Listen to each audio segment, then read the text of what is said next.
The partners' conference room fell silent as my father's words hung in the air.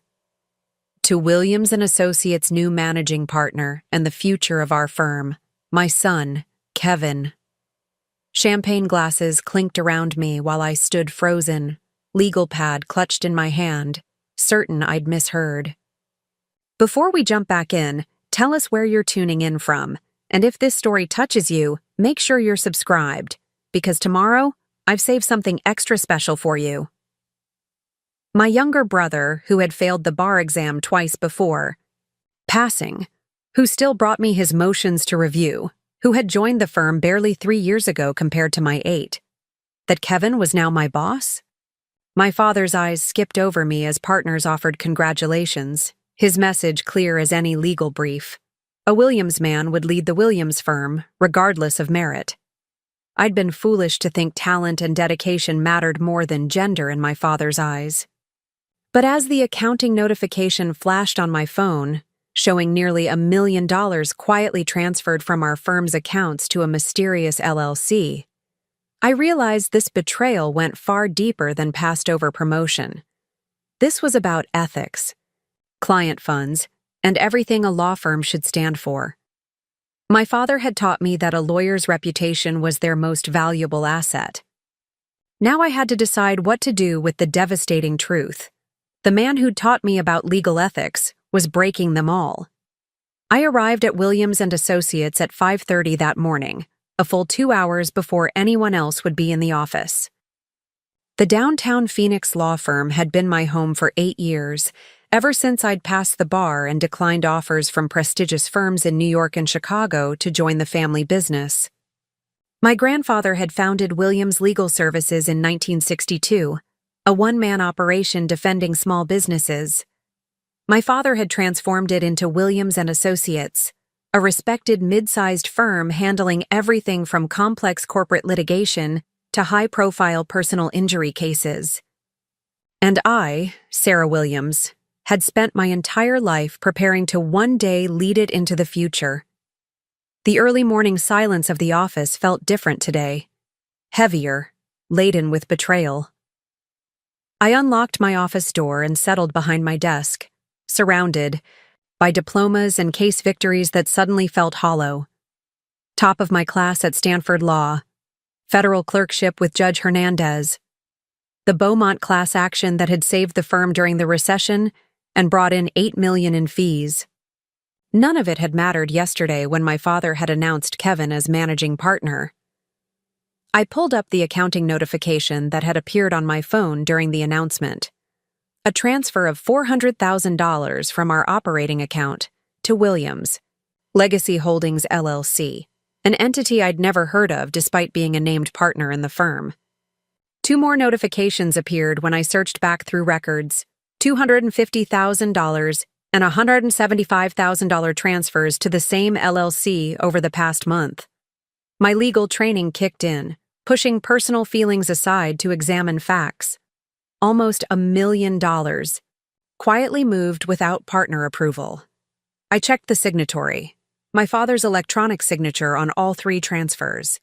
A soft knock interrupted my thoughts. Maya Patel, our IT director, peered around my door. "Sarah, you wanted the server logs from last month?" "Yes, come in." I'd texted Maya last night, asking for access to review electronic records. "I need to trace some accounting irregularities."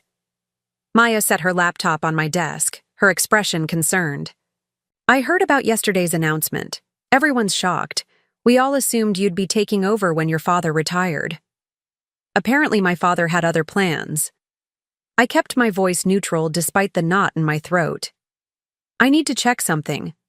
Else, while you're here, can you pull up the access records for our client trust accounts?" Maya's fingers flew across her keyboard. "Time period?" "Last 6 months." She turned the screen toward me. "There's been unusual activity. Multiple after-hours access points from your father's credentials. Normally, he only reviews trust accounts during monthly reconciliations."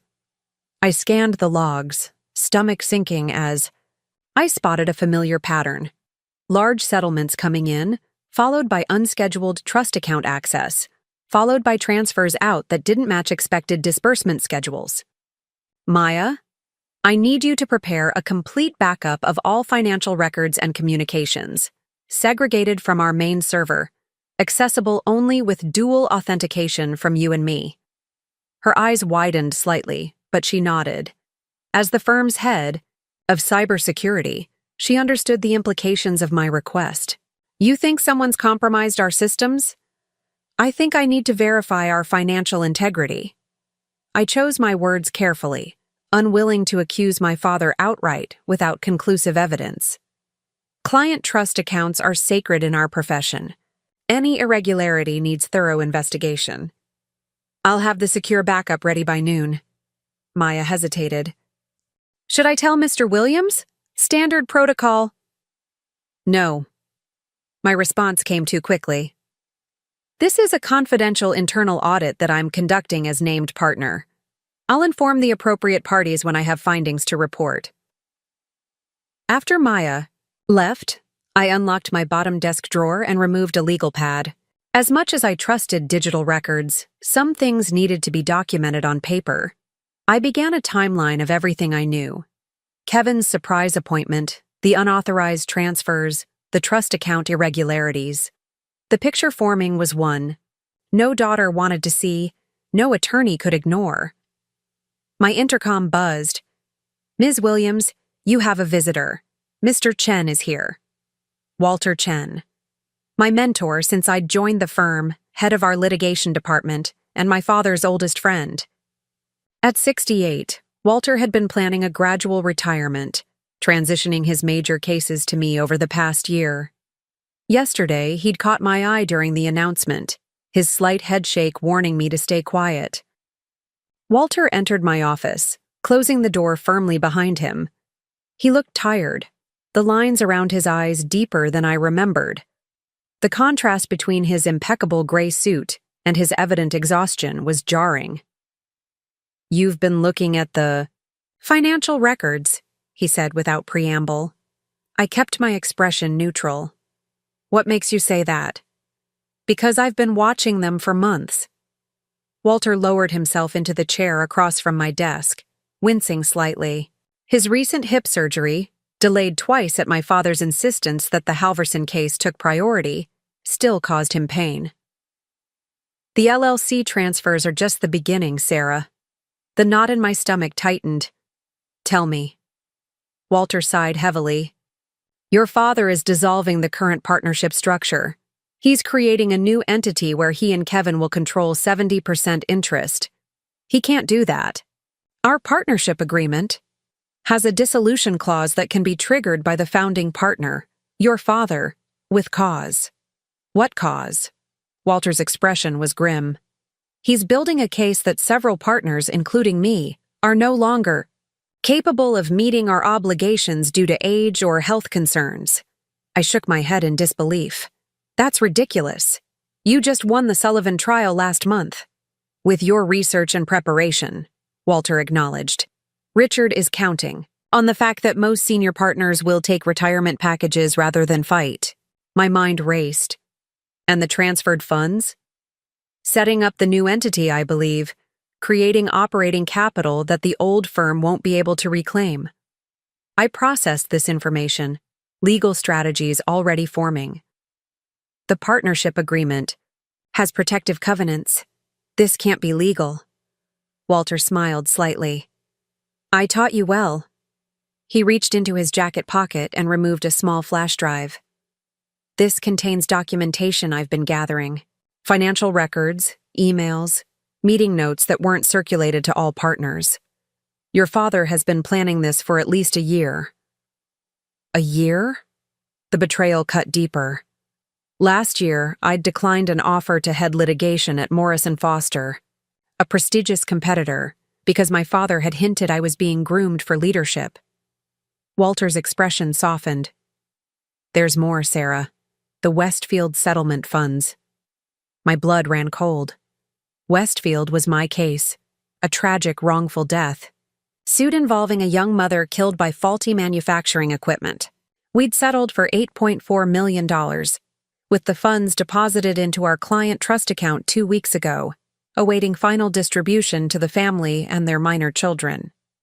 The settlement check was deposited, Walter continued, but $2.1 million appears to have been temporarily diverted to an investment account before being returned 3 days later. That's not just unethical, that's criminal, I whispered.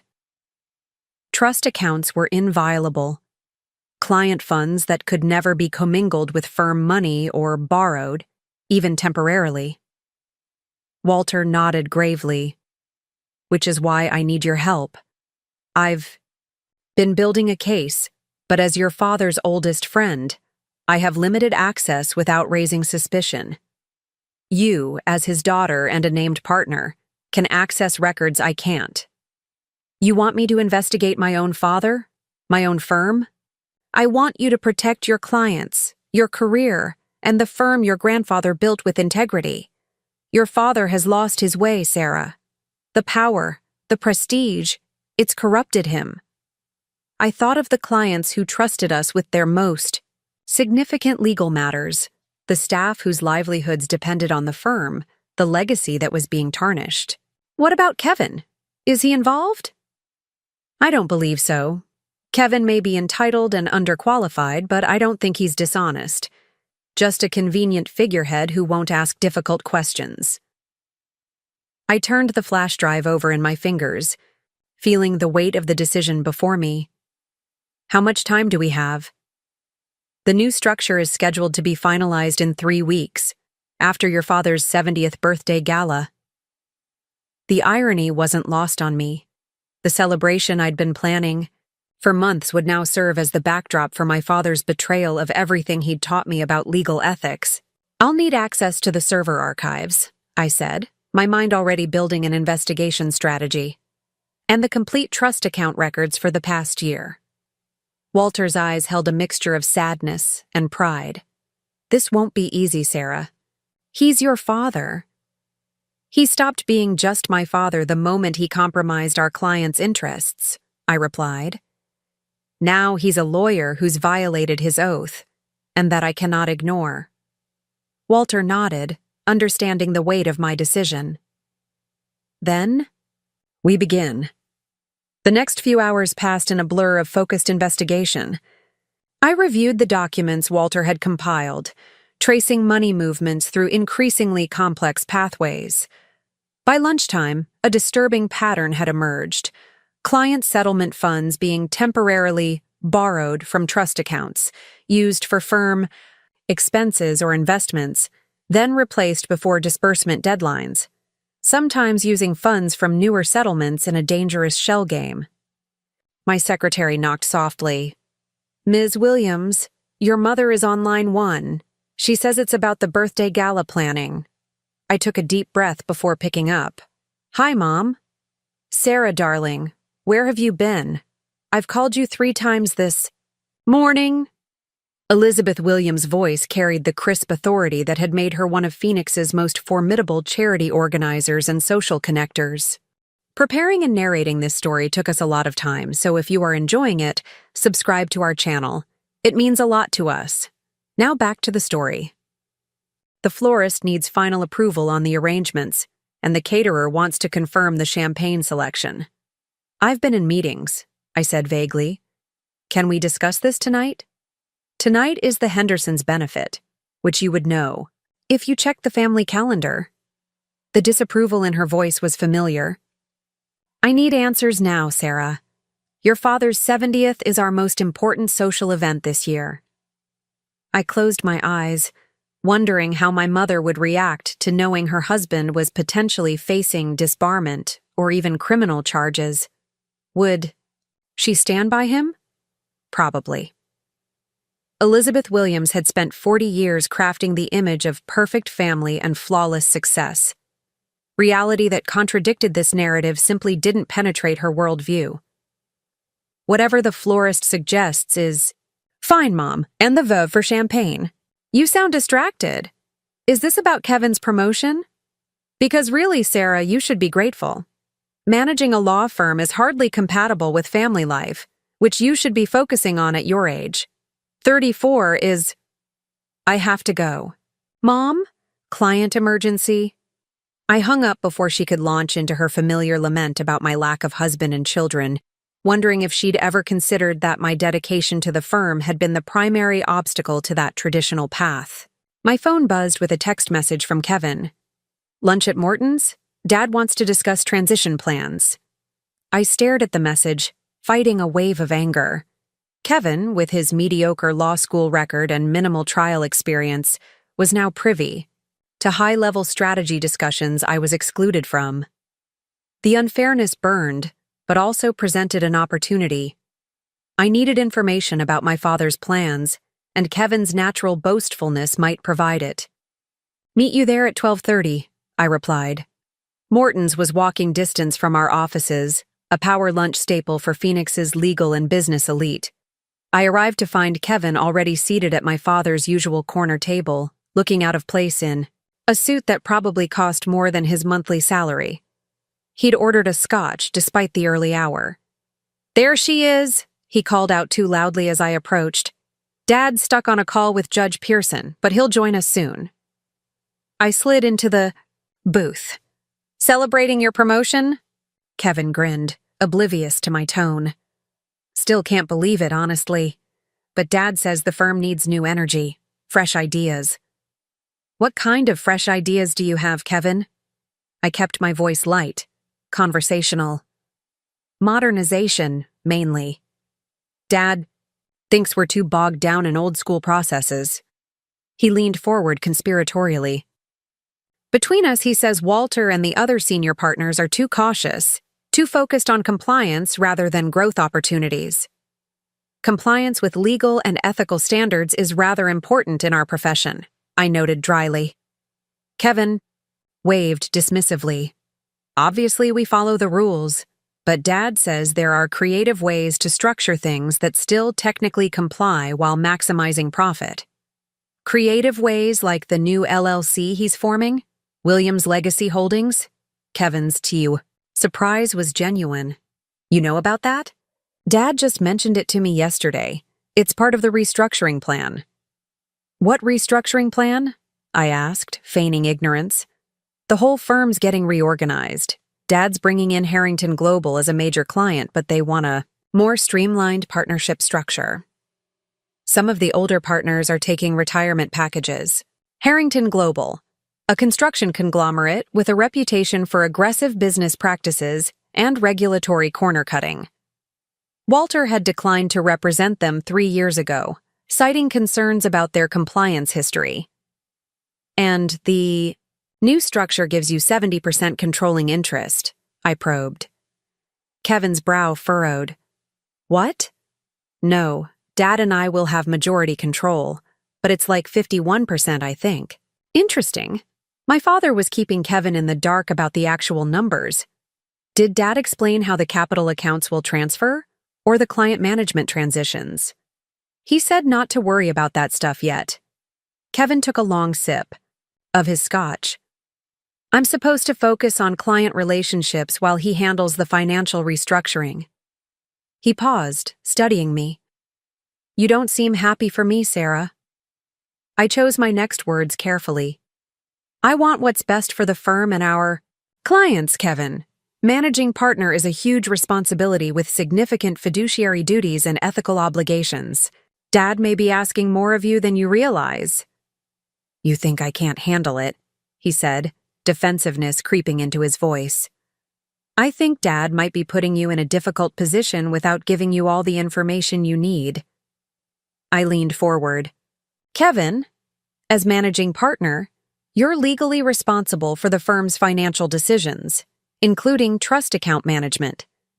Have you reviewed our current client trust accounts?" He shrugged uncomfortably. "Dad says the accounting department reports directly to him during the transition.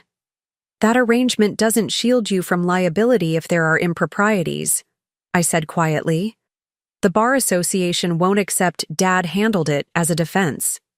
Kevin's expression shifted from defensiveness to uncertainty. For the first time, I saw a crack in his entitled confidence. "What are you saying, Sarah?" I'm saying you should demand complete transparency about the firm's finances before signing anything. Review every account, every client trust balance, every transfer. That's your right and responsibility as managing partner. Before Kevin could respond, my father approached the table, his imposing figure commanding attention as always. At nearly 70, Richard Williams still maintained the commanding presence that had intimidated countless opposing counsel and charmed juries throughout his career. "Sarah, I didn't expect you to join us," he said smoothly, though his eyes betrayed irritation. "Kevin invited me," I replied with an innocent smile. "We were just discussing his new responsibilities as managing partner, including his fiduciary oversight of client trust accounts." My father's smile tightened imperceptibly. "I've explained to Kevin that we'll transition those responsibilities gradually. No need to overwhelm him with technical details immediately." "Technical details like the Westfield settlement disbursement?" I asked. "I noticed there was a delay in the funds transfer to the family." "Minor procedural issue, already resolved." My father dismissed, signaling the waiter. "The Manhattan, please, and bring my son another scotch." "Nothing for me?" I raised an eyebrow. "You seem quite alert already, Sarah." His tone carried a warning. "Kevin, I've scheduled meetings with our top 5 clients next week to introduce you as managing partner. We'll start with Barnes Development on Monday."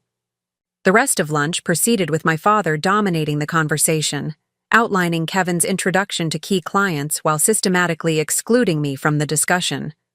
I observed the dynamic with new clarity, how skillfully my father managed Kevin with flattery and vague promises, how eagerly my brother absorbed the attention without questioning the substance. When my father excused himself to take a call, Kevin turned to me with uncharacteristic seriousness. "Do you really think I need to check the trust accounts?" "I think you need to protect yourself," I said honestly. "Dad's making you the face of major changes.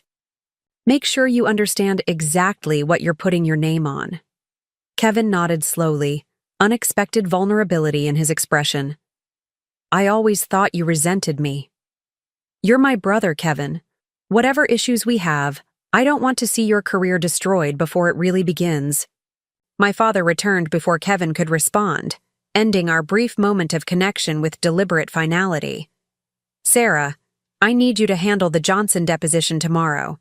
Kevin will be with me meeting Harrington's general counsel."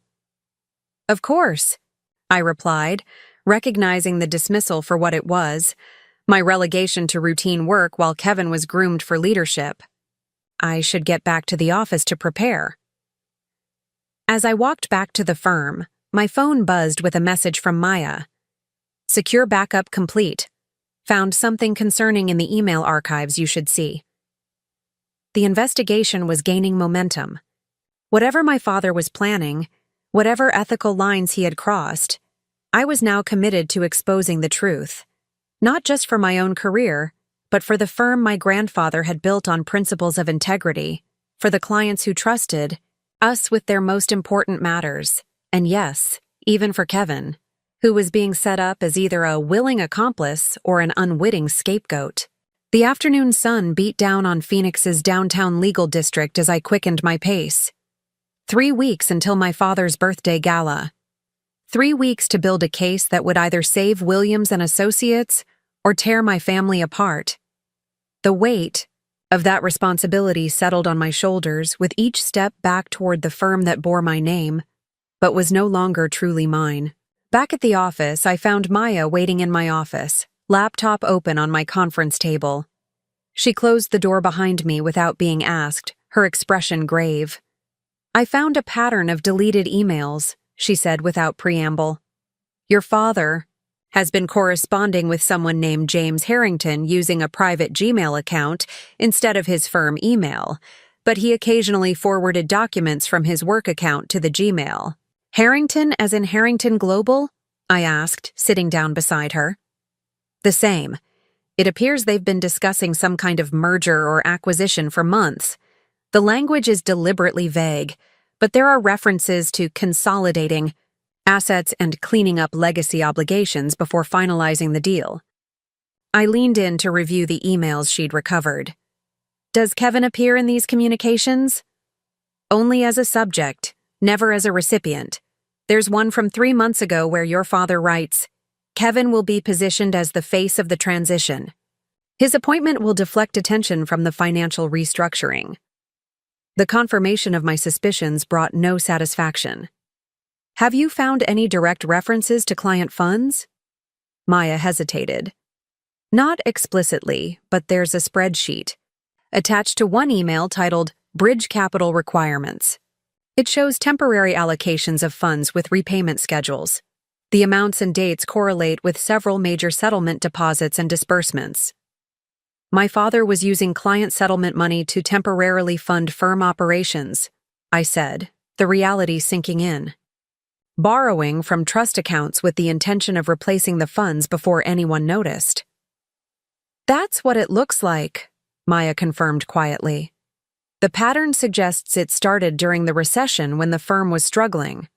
Small amounts at first, then increasing. The recession, 7 years ago, when several major corporate clients had suspended litigation activities and slashed legal budgets. The firm had weathered the storm better than most, maintaining staff and even expanding while competitors downsized. I'd attributed our resilience to my father's leadership and the Beaumont class action I'd brought in. Now I wondered how much of our stability had been built on ethical violations. Do you need me to continue the investigation? Maya asked. I nodded. Focus on trust account reconciliations for the past 5 years. Compare disbursement schedules with actual payment dates. And Maya, complete confidentiality. I understand. She gathered her materials. For what it's worth, I started here as an intern during the recession. Your father kept me on when other firms were laying off staff. I've always respected him. So have I said quietly. That's what makes this so difficult. After Maya left, I sent a text to Walter. Found evidence of trust account violations. Need to meet tonight. His reply came quickly. Riverside Park, 7 p.m., our usual bench. For the remainder of the afternoon, I immersed myself in Johnson deposition preparations, forcing my mind to focus on the work while processing the implications of what I'd discovered. By 6:30, I had compiled my notes and questions, setting them aside to review before tomorrow's proceedings. As I prepared to leave, my father appeared in my doorway. His imposing figure filled the frame, hair still more pepper than salt despite his age, the cut of his custom suit emphasizing his athletic build. How many juries had been swayed by that authoritative presence? How many opponents intimidated? Working late? He asked casually. Johnson deposition prep, I replied, keeping my tone neutral. He nodded approvingly. Always thorough. That's why you're our best litigator. He stepped into my office, closing the door. Sarah, about yesterday's announcement. Congratulations are in order, I interrupted, not trusting myself to discuss Kevin's promotion without revealing what I now knew. I'm sure Kevin will grow into the role with your guidance. My father studied me, clearly searching for signs of resentment. I know you expected the position. Your work has been exemplary. But managing a firm requires certain intangibles, political relationships, an understanding of when rules can be flexibly interpreted. The irony of his statement, that I wasn't corrupt enough for leadership, might have been amusing under different circumstances. I understand, I said simply. He seemed surprised by my acceptance. Good. I've always valued your dedication to precision. That's why I want you to focus on case management while Kevin and I handle the administrative transition. Your talents are wasted on paperwork and partnership politics. Translation: stay in your lane. Don't ask questions about what's happening behind the scenes. Of course, I agreed, gathering my belongings. If there's nothing else, I should prepare. For tomorrow. He stepped aside to let me pass, but his voice stopped me at the threshold. One more thing, Sarah. I've been reviewing case assignments. The Harrison matter.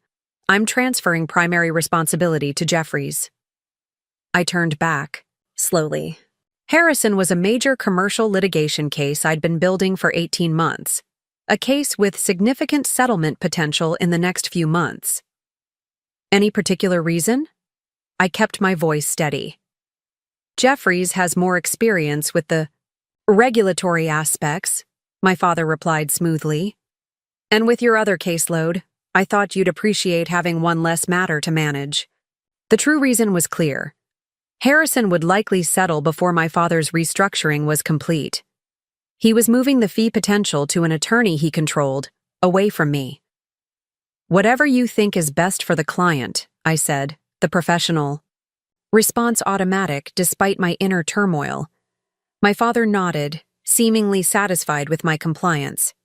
That's my girl. Always putting the client first. The words felt like a mockery of everything I believed about legal ethics. Everything he had once taught me about integrity and practice.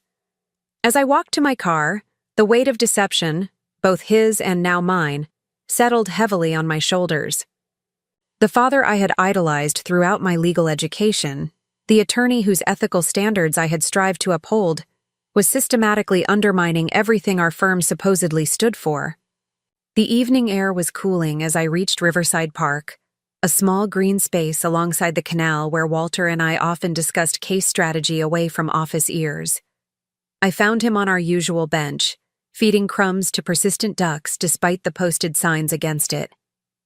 Small acts of rebellion keep us young, he said by way of greeting, nodding toward his illicit duck feeding.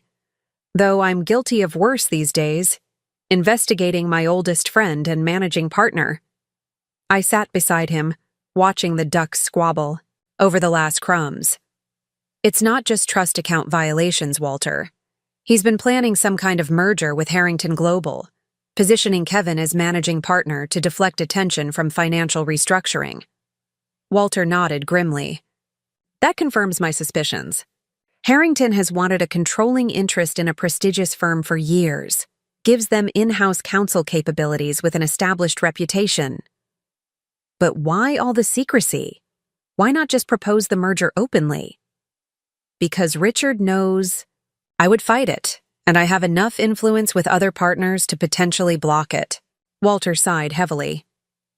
Harrington's business practices are questionable at best. 3 federal investigations in the past decade, always settled without admission of wrongdoing. Your grandfather would never have represented them. I thought of my grandfather, whose portrait still hung in our firm's lobby. John Williams had started with nothing, building a practice based on unwavering ethics and genuine concern for clients. Would he recognize what his son had created? What his granddaughter was now uncovering? We need to decide our next steps, Walter said, interrupting my thoughts. The evidence is mounting, but still fragmented. Without a complete picture, Richard could explain away individual irregularities. I nodded in agreement. We need internal communications about the Harrington merger, and complete trust account records showing the pattern of misappropriation. The challenge is building our case without tipping him off that we're investigating, Walter cautioned. Richard is nothing if not thorough. If he suspects, he'll accelerate his timeline and destroy evidence. I thought for a moment. The birthday gala is our deadline. He won't want any disruption before his public celebration. We have 3 weeks to document everything and determine our approach. And then? Walter asked softly. The question hung between us as dusk settled over. The park. What would justice look like in this situation? A negotiated resignation, public exposure, bar disciplinary proceedings, criminal charges? Every option felt simultaneously necessary and unbearable. One step at a time, I finally replied. First, we gather irrefutable evidence. Then we determine who else is involved and to what extent. Kevin, my mother, other partners. Only then can we decide how to proceed. Walter nodded, accepting my methodical approach. You're a good attorney, Sarah, better than your father in the ways that truly matter. His words brought unexpected emotion to my throat. In the midst of professional betrayal and family deception, this simple affirmation of my worth, from the mentor who had shaped my legal career, meant more than I could express. As we parted ways, the weight of what lay ahead settled fully upon me. I was investigating my own father for ethical violations that could end his career and destroy our family. The firm that bore my name, that I had dedicated my life to building, was compromised at its very foundation. And somewhere in this tangled web of deception was my brother, either a willing participant or an unwitting pawn in our father's schemes. Tomorrow would bring the Johnson deposition, partnership meetings, and the continued facade of business as usual. But beneath the surface, everything had changed. The truth was unfolding, one damning document at a time, and nothing, not family, loyalty, not professional standing, not even my own future, could stop its inevitable revelation. The law library on our firm's 14th floor had always been my sanctuary. While most attorneys relied exclusively on digital research, I found clarity among the leather-bound volumes and the lingering scent of paper and wisdom. Tonight, the space felt different, less a refuge, more a war room as I spread documents across the large oak table, building my case against my own father. For the past 3 days, I'd maintained a careful facade of normalcy. I handled the Johnson deposition flawlessly despite my divided attention.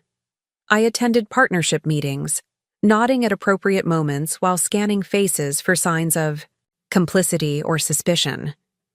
I even helped my mother finalize arrangements for my father's birthday gala, accepting her criticism of my workaholic tendencies without revealing that those tendencies were now focused on exposing her husband's ethical violations. Walter entered quietly, carrying a stack of folders and a thermos of coffee.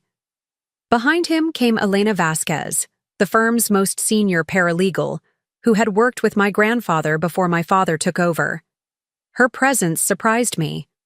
Elena has been helping me gather documentation, Walter explained, noting my expression. She's witnessed concerning patterns in trust account management over the past 5 years. Elena nodded, her usual professional reserve undercut by evident distress. Mr. Williams has been altering disbursement schedules, telling clients paperwork delays were causing payment holdups when the real issue was funds temporarily allocated elsewhere. You're certain? I asked, though I already knew the answer. Elena's meticulous attention to detail was legendary at the firm. I've kept my own records, she replied, placing a notebook on the table. Dates when settlement checks arrived versus when clients actually received funds, instructions to delay disbursements without explanation, unusual transfers between accounts. I felt a strange mixture of validation and grief. Each confirmation of my father's misconduct simultaneously strengthened our case and destroyed another piece of the man I thought I knew. Elena has worked with 5 generations of Williams attorneys, Walter said quietly. She understands what's at stake. Elena's eyes met mine. Your grandfather built this firm on his word, Ms. Williams. When he promised clients something, it happened exactly as he said. The firm's reputation was his most valued asset. She touched the worn notebook. What's happening now dishonors his legacy. Her words crystallized something I'd been feeling but couldn't articulate. This wasn't just about modern legal ethics or regulatory compliance. It was about a promise kept through generations, now broken. Thank you for your courage, I told her. I know the risk you're taking. Less risk than doing nothing, she replied simply. We worked late into the night, connecting fragments into a coherent narrative of corruption. Elena's documentation provided crucial timeline verification, confirming the pattern Maya had uncovered in the digital records. Client funds had indeed been borrowed temporarily, initially repaid quickly, but with increasingly longer gaps as the amounts grew larger. The Westfield settlement is the most concerning, Walter said, reviewing trust account statements. 2.1 million diverted for 11 days before being replaced. That's not just an ethical violation. That's criminal conversion. The bigger question is where the money went, I noted, cross-referencing dates. The time frame matches. A major renovation at Dad's Sedona property and Mom's surprise anniversary trip to Tuscany. Also, several large deposits to Williams' legacy holdings, Elena added. The LLC appears to be purchasing real estate near the proposed Harrington Global Headquarters expansion. The implication was clear. My father was using misappropriated client funds to position himself for the Harrington merger, betting that temporary diversions would go unnoticed if he replaced the money before final disbursements. We need to verify the Harrington connection, I said, gathering the scattered documents into organized piles. The merger seems to be the endgame, but we need more than speculation. Walter nodded. I have a contact at the Corporate Commission who might help trace the LLC ownership structure. I'll reach out tomorrow. As we prepared to leave, Elena hesitated. Ms. Williams, there's something else you should know. Your brother came to the accounting department yesterday asking to review trust account records. This caught me by surprise. Kevin did? On his own initiative? He said he needed to understand all aspects of the firm's operations as incoming managing partner. Elena's expression remained neutral, but I detected a hint of approval. Ms. Chang in accounting gave him access to the current statements, but not historical records. I thought of our conversation at lunch, my warning about his responsibility as managing partner. Perhaps Kevin wasn't entirely the oblivious figurehead my father intended. That's interesting, I said carefully. Let's keep monitoring that situation. After Walter and Elena left, I remained in the library, contemplating our next steps. The evidence was mounting, but still fragmented.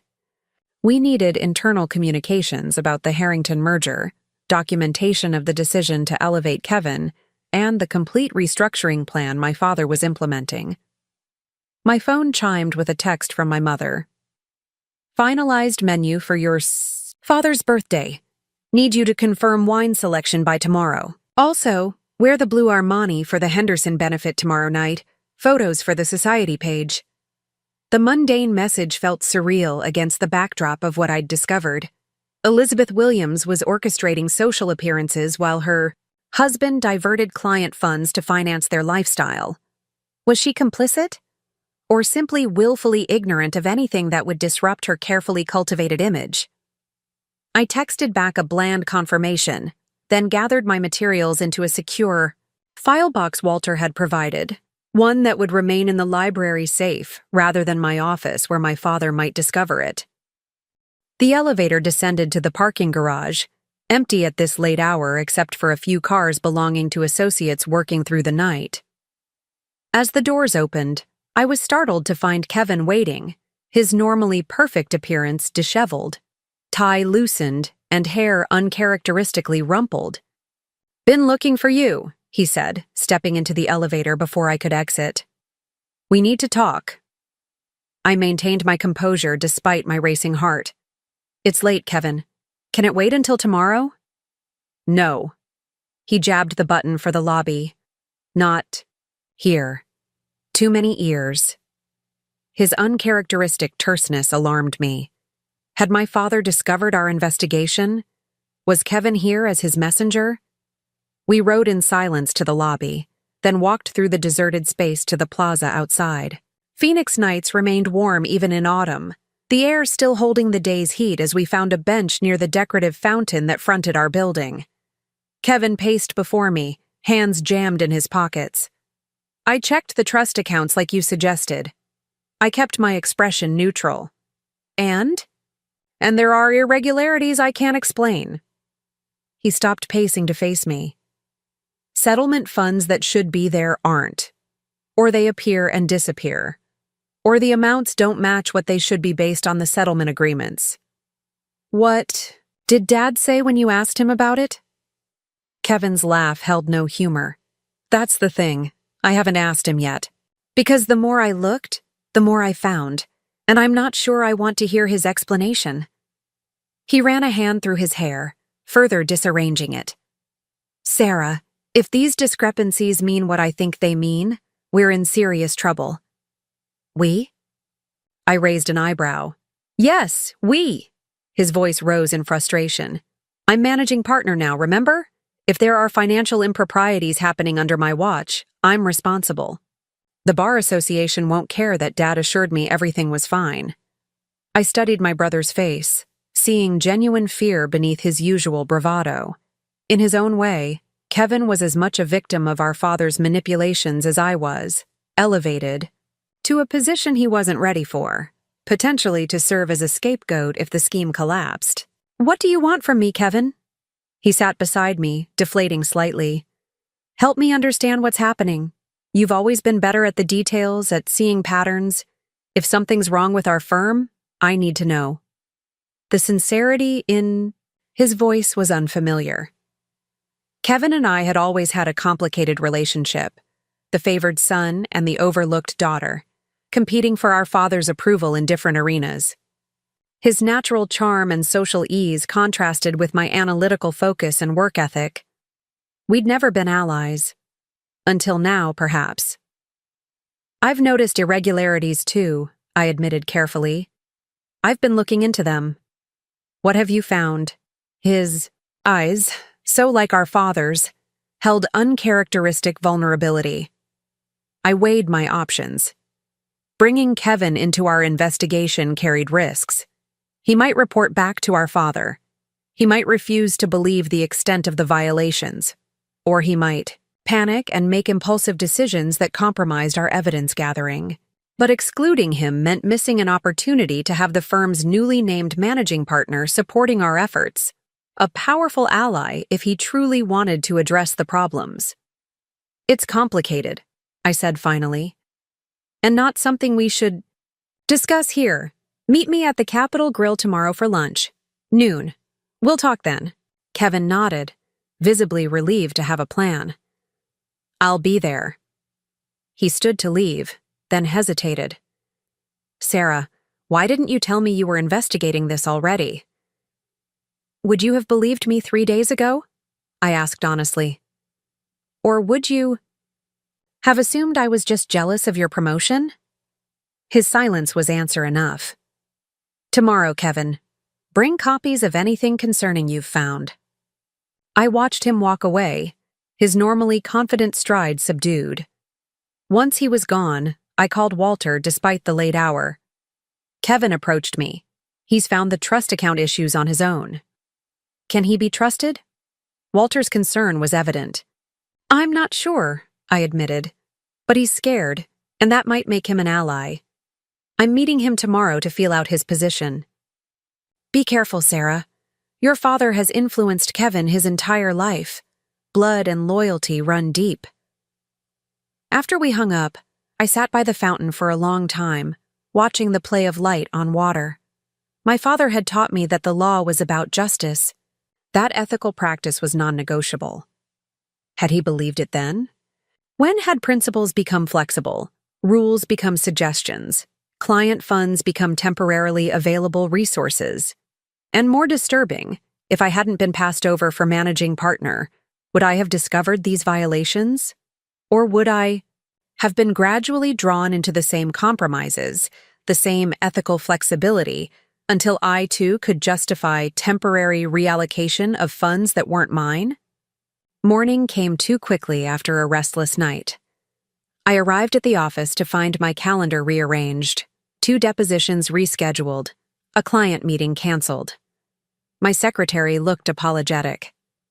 Mr. Williams said you needed time to prepare for the Carson hearing next week, she explained. He reassigned some of your matters to other associates. Another move to marginalize me, limit my client contact, reduce my influence in the firm. A week ago, this would have infuriated me. Today, it was almost convenient. More time to focus on building our case. I spent the morning reviewing the evidence we'd assembled, preparing a simplified explanation for Kevin. At 11:30, I headed to the Capitol Grill, deliberately arriving early to secure a private booth away from legal district regulars, who might report our meeting to my father. Kevin arrived precisely at noon, sliding into the booth with a leather portfolio tucked under his arm. His appearance was back to its usual polished state, but tension lined his face. "I told Dad I had a lunch meeting with the Sorensen tech executives," he said without preamble.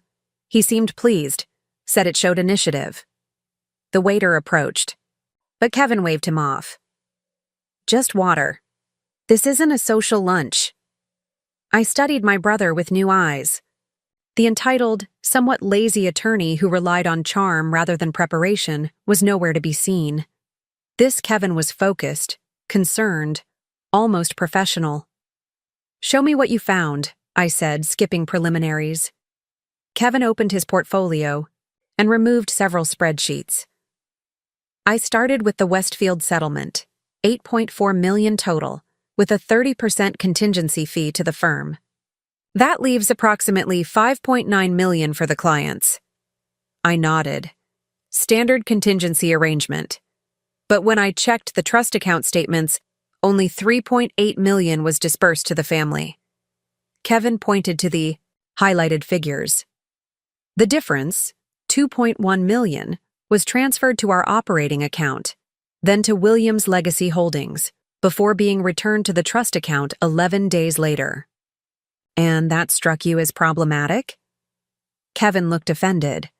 Of course it did. We can't use client funds like that. It's misappropriation, conversion, potentially criminal. He leaned forward. Then I found 6 other instances of similar borrowing from trust accounts over the past year. Smaller amounts, but the pattern is identical. Did you check who authorized these transfers? Kevin nodded grimly. Dad's electronic signature on all of them. And yes, I verified it wasn't forged or unauthorized. The timing, the accounts involved, it could only be him. The confirmation seemed to pain him physically. Despite our differences, Kevin had idolized our father even more than I had. Richard Williams was his model of successful manhood, professional accomplishment, the standard against which he measured himself and inevitably fell short. There's more, I said quietly. The problem extends beyond trust account violations. I outlined what Walter, Elena, and I had discovered: the planned partnership dissolution, the secret merger discussions with Harrington Global, the systematic marginalization of partners who might object. As I spoke, Kevin's expression shifted, from disbelief to anger to a kind of resigned acceptance. "He's been planning this for months," Kevin said when I finished. "The whole managing partner announcement, it was just to position me as the face of changes I didn't even understand." "You were meant to be the distraction," I confirmed. While attention focused on your surprise promotion, he could implement the financial restructuring without scrutiny. Kevin was silent for a long moment, absorbing the full implications. "What happens when this comes out?" "Because it will come out. Sarah, financial irregularities always do. Best case, Dad negotiates a resignation, makes restitution for any client funds still outstanding, accepts a suspension of his license. Worst case? Criminal charges for the trust account violations, possible disbarment, and the firm collapses under the scandal." I kept my voice clinical, detached, though the scenarios I described felt like physical pain. And me? I'm managing partner of a firm engaged in financial fraud. "That depends on what you do now," I said carefully. "Your knowledge is still fresh. You haven't participated in or approved any improper transfers. Your liability is limited. For now." Kevin's eyes narrowed slightly. "You've been investigating for longer than I have. Are you building a case against Dad?" I met his gaze directly. "I'm documenting what happened. What that becomes depends on several factors, including whether Dad is willing to make this right voluntarily." "You think he'll just confess and resign if confronted?" Kevin's skepticism was warranted. Our father had never admitted fault easily, even in small matters. "I think we need to give him the opportunity to correct this before it becomes a public scandal. For the firm's sake, for our clients, and yes, for our family, Kevin absorbed this, weighing options and consequences in a way I'd rarely seen him do. You said we. Does that mean you want my help? I think we need each other, Kevin. You have access as managing partner that I don't. I have legal expertise and relationships with the senior partners that you lack. And if Dad refuses to make this right? If he denies everything or tries to cover it up further? The question hung between us, heavy with implications for our family, our careers, our futures. Then we do what lawyers are supposed to do. We follow the evidence and the ethical obligations of our profession, wherever they lead. Kevin nodded slowly, a decision crystallizing in his expression. Okay, I'm in. What's our next step? We need the complete partnership restructuring documents. Dad must have drafted something formal for the Harrington merger. He keeps sensitive documents in his home office, Kevin noted. The annual family dinner is Sunday. We could look then. The suggestion surprised me. Kevin had always been careful to maintain our father's approval, never rocking the family boat. Now he was proposing we search our father's private office. You're serious about this, I observed. He made me managing partner, Sarah. Kevin's voice hardened. If these allegations are true, he put my license, my reputation, my future at risk without a second thought. So yes, I'm serious. For the first time in our adult lives, Kevin and I were truly aligned, our usual competitions suspended in the face of our father's betrayal. We spent the remainder of lunch developing a strategy. Kevin would continue reviewing financial records while appearing to focus on client relationships. I would work with Walter and Elena to document the partner marginalization pattern, and we would both attend Sunday dinner with the specific goal of accessing our father's home office. As we prepared to leave, Kevin hesitated. Does Mom know about any of this? The question had been troubling me as well. Elizabeth Williams had been married to our father for 40 years, managing their social calendar, charitable engagements, and multiple properties. Could she really be ignorant of financial improprieties that funded her lifestyle? I don't know, I admitted. But we should assume she doesn't. Mom has always separated herself from firm business. Kevin nodded, seemingly relieved. The thought of both parents being complicit would be too much to bear. Back at the office, I found Walter waiting in my office, his expression grave. We have a problem. Your father has called a special partnership meeting for tomorrow morning. Topic is streamlining operations and preparing for growth opportunities. He's accelerating the timeline, I realized. Kevin and I meeting for lunch must have triggered something. Or he simply feels confident in proceeding, Walter suggested. The birthday gala is still 2 weeks away, but perhaps the arrangements with Harrington are solidified ahead of schedule. I quickly texted Kevin, special partnership meeting tomorrow a.m. Dad moving faster than expected. His reply came seconds later. Just got the notice. What's our play? A good question. We had evidence of trust account irregularities, but nothing definitively connecting them to the partnership restructuring or Harrington merger. Challenging my father publicly without complete documentation would be professionally risky and potentially counterproductive.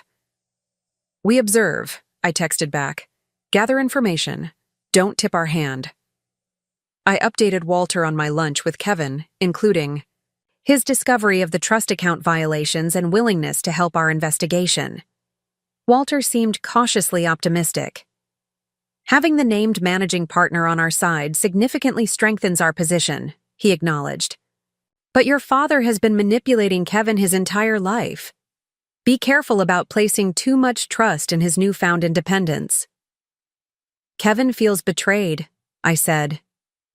Dad put him in a position to take the fall if this comes apart. That's powerful. Motivation for him to protect himself. Let's hope so, Walter replied, though his skepticism was evident. We should brief the other senior partners before tomorrow's meeting. Davis and Wong already suspect something's amiss. Martin needs to be prepared for what's coming. We spent the rest of the afternoon in careful preparation. ensuring our allies had enough information to understand the significance of whatever my father might propose without revealing the full extent of our investigation. By evening, a strategy was in place.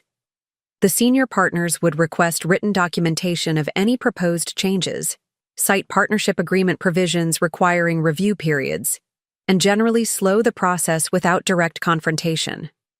As I prepared to leave for the day, Maya appeared at my door. "I found something in the archived emails you should see." She placed her laptop on my desk, displaying an email thread between my father and James Harrington dated 6 months earlier. "The proposed structure gives us controlling interest while maintaining the Williams name and reputation," Harrington had written. "Key is removing the old guard partners without triggering constructive termination claims. Your suggestion to elevate Kevin creates the perfect distraction while we implement the financial integration." My father's response was equally damning. "Senior partners expect Sarah to take over, based on her case record and client relationships. Naming Kevin will create the disruption we need. Transition can be completed by year-end, with partnership. Dissolution using the incapacity provisions for Chen, Davies, and Morris." The blatant manipulation burned like physical pain. I'd been right about being passed over as a distraction tactic, but seeing it confirmed in my father's own words was devastating. And the casual dismissal of Walter and other senior partners as conveniently incapacitated revealed a callousness I wouldn't have believed possible from the man who'd taught me professional ethics. "There's more," Maya said quietly, scrolling to another email. "This one's from 2 weeks ago. All preparations complete for announcement," my father had written. "Current partnership structure dissolves effectively with 70-30 control in new entity. Trust account repayments will be complete within 10 days of closing, eliminating any potential regulatory issues." This was the final confirmation. My father was fully aware that the trust account borrowing violated regulations and was rushing to cover his tracks before the merger was finalized. "We need copies of everything," I told Maya. "Full email threads, metadata, confirmation these haven't been altered." "Already done," she assured me. "I've created authenticated copies with digital signatures verifying their integrity. They'll stand up to any challenge." I thanked her, once again grateful for the network of competent professionals throughout the firm who valued integrity over loyalty to a single partner, even the founding one. After Maya left, I sat alone in my office, absorbing the implications of what we'd discovered. The evidence was now comprehensive and damning. My father had systematically violated client trust, manipulated the partnership structure, positioned my brother as an unwitting scapegoat, and derailed my career as collateral damage in his scheme. The ethical path forward was clear but agonizing. This level of misconduct required reporting to the state bar, potential criminal referral, and certainly removal of my father from any position of authority in the firm. The personal cost would be enormous. My family would be fractured, perhaps beyond repair. The firm that bore our name would be forever tainted by scandal. Everything I'd worked for, everything I'd believed about my father and our professional legacy was at risk. My phone buzzed with a text from my mother. "Don't forget the Henderson benefit tonight. Arrive by 7. Your father is receiving the Distinguished Service Award." The irony was almost unbearable. Richard Williams, about to be honored for distinguished service to the legal profession, while systematically undermining its core ethical principles. Elizabeth Williams, orchestrating the perfect social appearance while the professional foundation was crumbling. I texted back that I'd be there, knowing that maintaining normalcy was crucial until we were fully prepared to act. 3 days until the family dinner where Kevin and I planned to search our father's home office.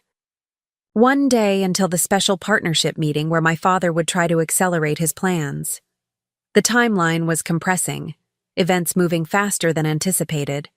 I gathered my materials, secured the evidence in our confidential file, and prepared to go home and change for the benefit. As I locked my office door, I noticed my father watching from the end of the hallway, his expression unreadable. Had he seen Maya leaving? Did he suspect our investigation? Or was he simply observing the daughter who had disappointed him by questioning the transfer of Harrison case? We maintained eye contact for a long moment before he nodded slightly and turned away. In that brief exchange, something fundamental shifted. The mutual respect, the professional admiration, the familial bond, all were replaced by something colder and more adversarial.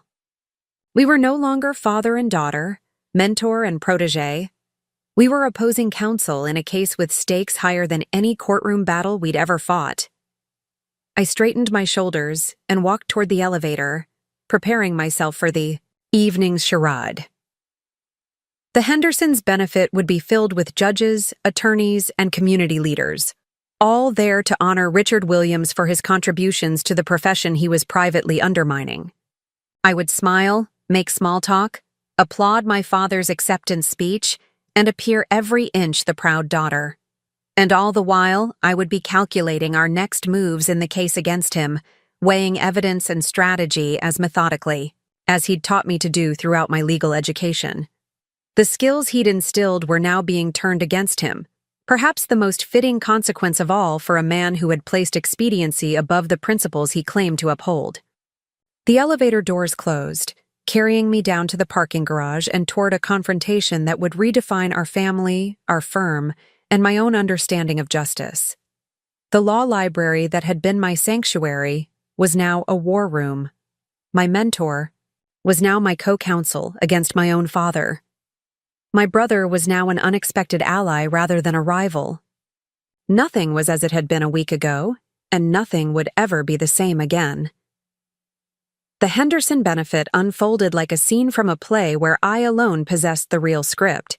The Phoenician Resort's grand ballroom glittered with the city's elite, judges in formal attire instead of robes, attorneys who typically battled in court now exchanging pleasantries over champagne, civic leaders and wealthy donors gathered to honor excellence in the legal profession. My father worked the room masterfully, his confident smile never wavering as he accepted congratulations for both his award and Kevin's recent promotion. I maintained my assigned role, smiling at appropriate moments, engaging in meaningless small talk about caseloads and court calendars while my mind cataloged evidence of trust account violations. When Judge Ramirez asked about the Harrison case, I smoothly explained the strategic reassignment without revealing that my father had stripped me of the matter to control its potential settlement funds. When the managing partner of Morris and Foster mentioned their previous interest in recruiting me, I deflected with practiced grace, never hinting that accepting their offer might have spared me the current moral crisis. "There's my girl!" My father's voice interrupted my conversation with the mayor's wife. His arm slid around my shoulders in a gesture that once would have filled me with pride, but now felt like restraint. "Sarah's our secret weapon in the courtroom. Juries can't resist her combination of meticulous preparation and natural empathy." The praise, so similar to what he'd offered countless times at similar events, now carried an undertone I couldn't miss, a public reinforcement of my value as a litigator while systematically diminishing my leadership potential behind closed doors. "You're too kind, Dad," I replied, matching his practiced warmth. I learned from the master. His eyes met mine, searching for signs of the resentment he must expect after Kevin's promotion. I maintained a perfect mask of daughterly admiration, wondering if he detected the double meaning in my words. I had indeed learned from the master, not just trial skills and client management, but now the recognition of calculated manipulation and ethical compromise. "Richard, they're ready for the presentation," a committee member interrupted, leading my father toward the stage where the Distinguished Service Award awaited. My mother appeared at my side, resplendent in designer silk, diamond earrings catching the light with each precise movement of her head. "Stand straighter, Sarah. The Carmichael sister is photographing for the society page." I adjusted my posture automatically, years of such corrections creating muscle memory that operated independently of my thoughts. "The turnout is impressive. Of course it is. Your father is being honored after 30 years of building the most respected firm in Arizona. Her pride was genuine, if narrowly focused on external validation rather than the substance beneath it. Though I must say, you could have chosen a more flattering style. That neckline does nothing for your collarbone. I tuned out her continued critique of my appearance, familiar territory that no longer carried the sting it once had. My attention was on Kevin, who stood near the bar engaged in what appeared to be intense conversation with Walter. Their body language suggested disagreement. Walter's brow furrowed as Kevin gestured emphatically. "What is your brother doing talking to Walter instead of the Harrington executives?" my mother asked, following my gaze. "Your father specifically asked him to cultivate that relationship tonight." "Perhaps he's discussing a case," I suggested, though I suspected their conversation centered on tomorrow's partnership meeting. "I should check if everything's all right." Before she could object, I moved across the room, navigating through clusters of Phoenix's legal aristocracy. As I approached, Walter noticed me and adjusted his posture, his expression clearing. "Sarah." Kevin greeted me with forced casualness. Walter was just sharing an interesting perspective on partnership structures. "A purely academic discussion," Walter added smoothly, comparing governance models across different-sized firms. I understood their caution. The ballroom offered too many eyes and ears for genuine conversation about our investigation. Fascinating topic. Perhaps we could continue it tomorrow after the partnership meeting. Kevin nodded, the slight tension in his jaw belying his relaxed demeanor. "Absolutely. I should circulate. Dad mentioned wanting me to connect with the Harrington team." As he moved away, Walter leaned closer.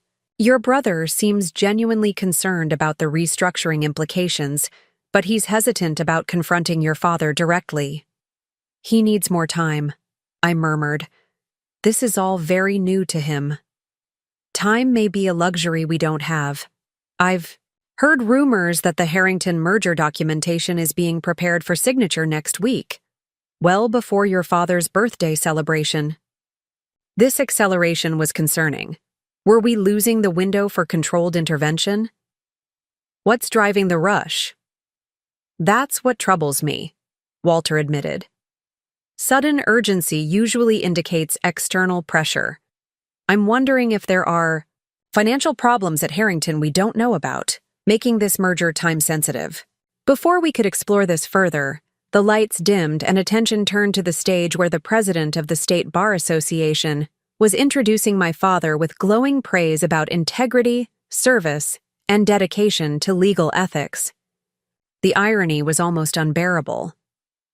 My father accepted the Crystal Award with practiced humility, delivering a speech that hit all the expected notes: gratitude to colleagues, commitment to justice, pride in mentoring the next generation of attorneys. His gaze found me in the crowd as he spoke about the importance of family legacy in the firm. Kevin at his right hand, the implied message clear to anyone paying attention. The Williams firm would continue through his son, not his daughter. The audience applauded enthusiastically, unaware of the corruption beneath the polished surface. I joined the ovation mechanically, maintaining the appearance expected of a supportive daughter and firm partner, while internally cataloging each hypocritical statement for future reference. As the formal program concluded and the evening shifted to cocktails and networking, I found myself approached by James Harrington himself, a surprise, as the CEO of Harrington Global rarely attended such functions. "Ms. Williams," he greeted me, his handshake firm and calculating. "Your reputation precedes you. The pharmaceutical class action victory was particularly impressive." "Thank you, Mr. Harrington. I wasn't aware you followed our litigation results so closely." His smile didn't reach his eyes. "I make it my business to know the capabilities of firms we might work with. Your father speaks highly of your courtroom skills."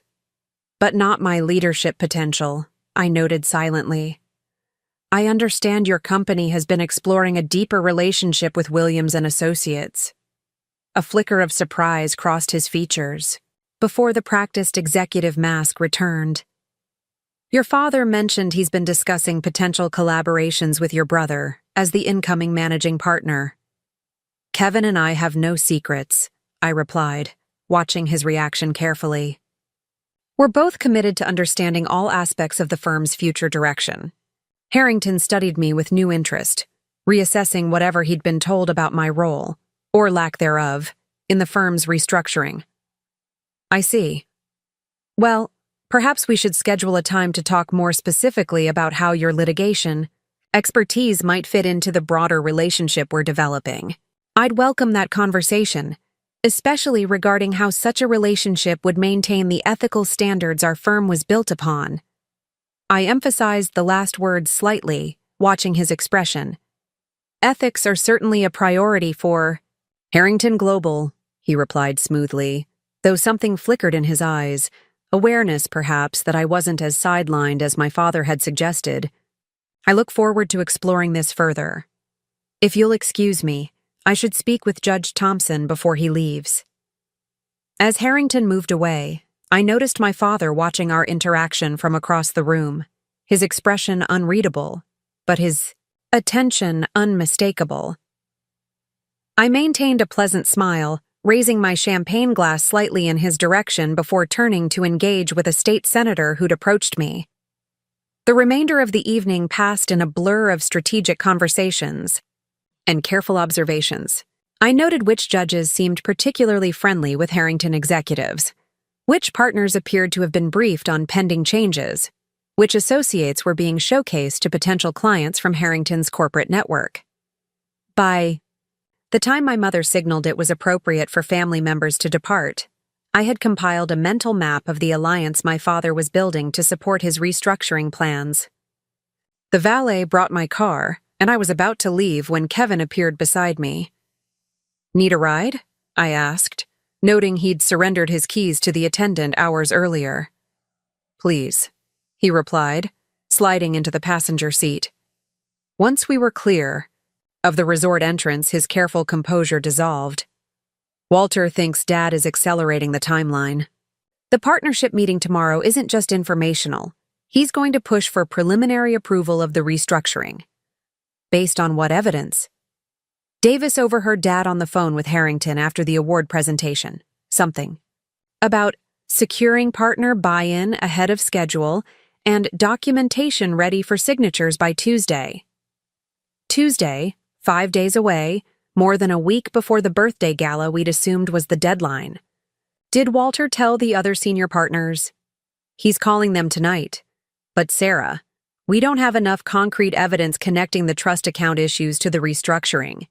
If Dad presents this as a straightforward strategic merger, most partners will follow his recommendation. Kevin was right. While we had documented trust account violations, we hadn't yet established the direct link to the Harrington merger that would explain my father's urgency and unethical handling of client funds. "We need access to Dad's restructuring documents," I said, thinking aloud. "The merger agreement details, the new partnership structure, the financial projections." "Which means we can't wait until Sunday dinner to search his home office," Kevin concluded. "We need those documents before tomorrow's meeting." I glanced at the dashboard clock. 11:30 p.m. The meeting was scheduled for 9 a.m. "How do you suggest we get them? Break into the house in the middle of the night?" "We don't need to break in," Kevin said quietly. "I still have a key from when I stayed there last month during my condo renovation." I was momentarily stunned by what he was suggesting. "You want to enter our parents' home without permission to search for documents? I want to prevent our father from committing additional ethical violations that could destroy the firm and our careers," Kevin countered.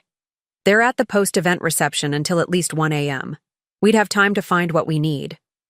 The proposal crossed professional and personal boundaries I'd never imagined breaching.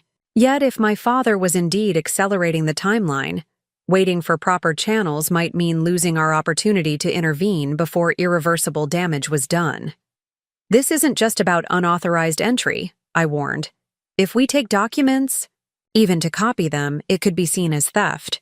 If we access his computer, there could be computer fraud issues." We don't need to take anything, Kevin argued. Just photograph key documents with our phones. And Dad's computer password has been the same for years. Mom's birthday followed by his law school graduation year. I weighed our options as I drove through Phoenix's quiet streets. The ethical attorney in me recoiled at the impropriety. The daughter in me flinched at the violation of family trust.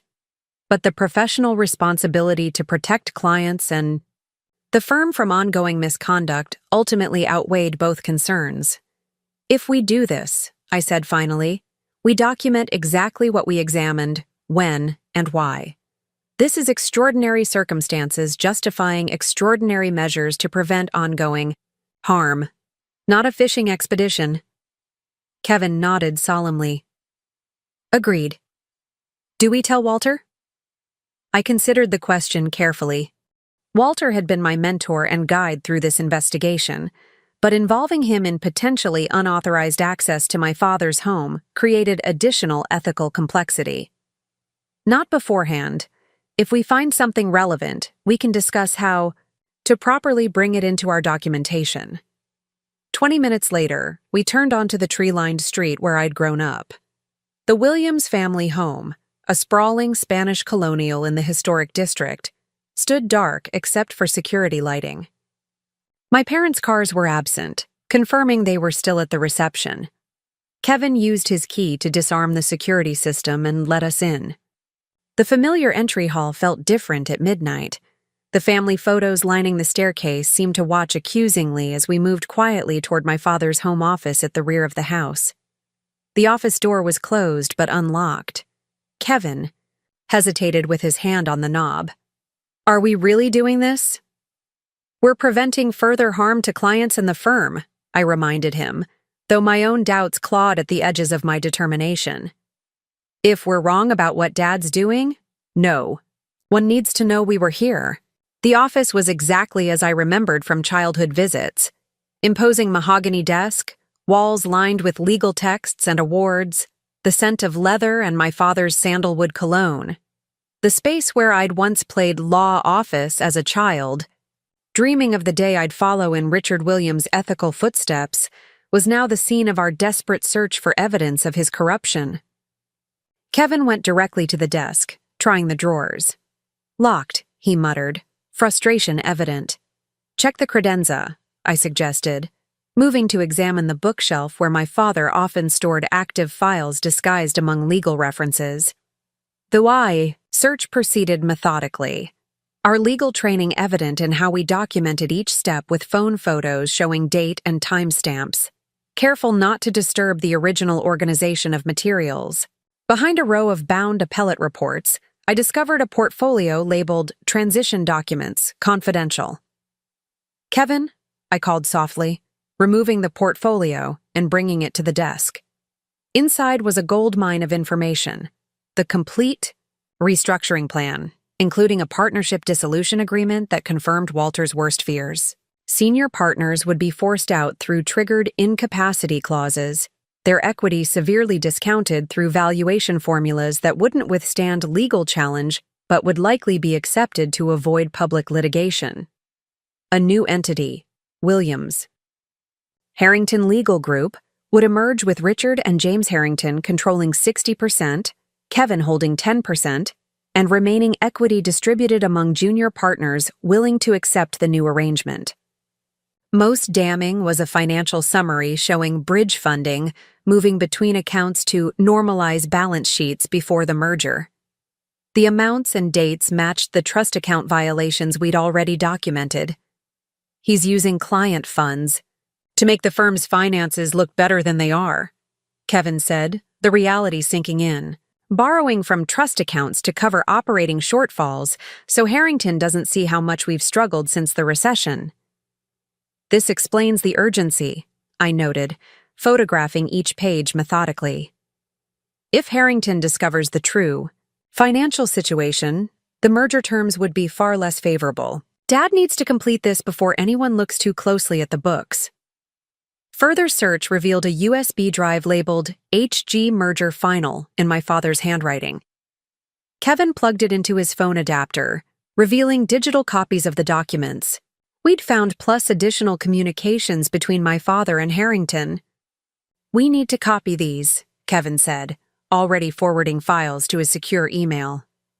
"Wait," I cautioned, noticing a folder labeled Partner Management.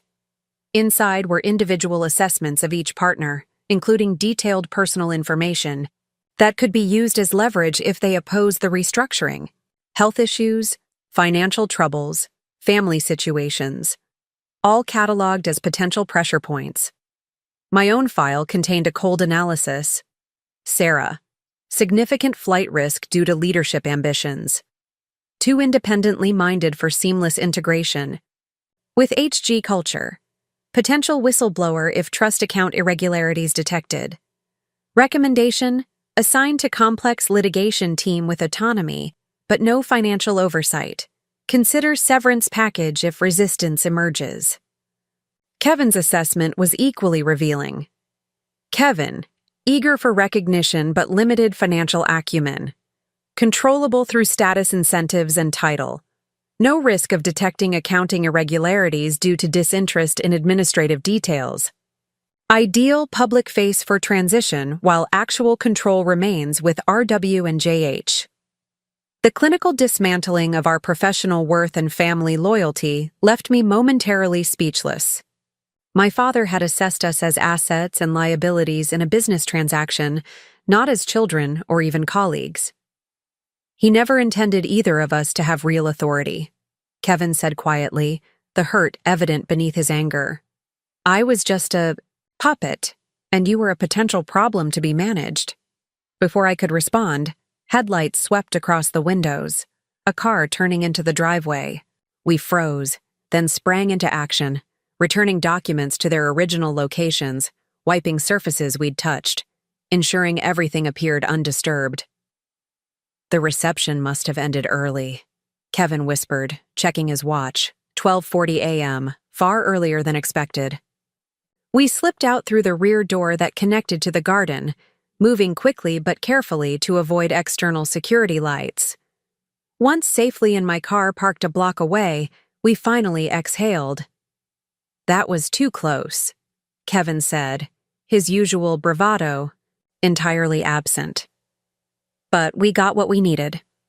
I nodded, adrenaline still coursing through my system. We need to analyze these documents before the meeting.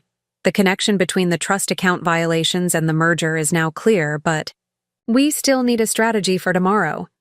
What options do we have? Dad's going to present this restructuring as a done deal.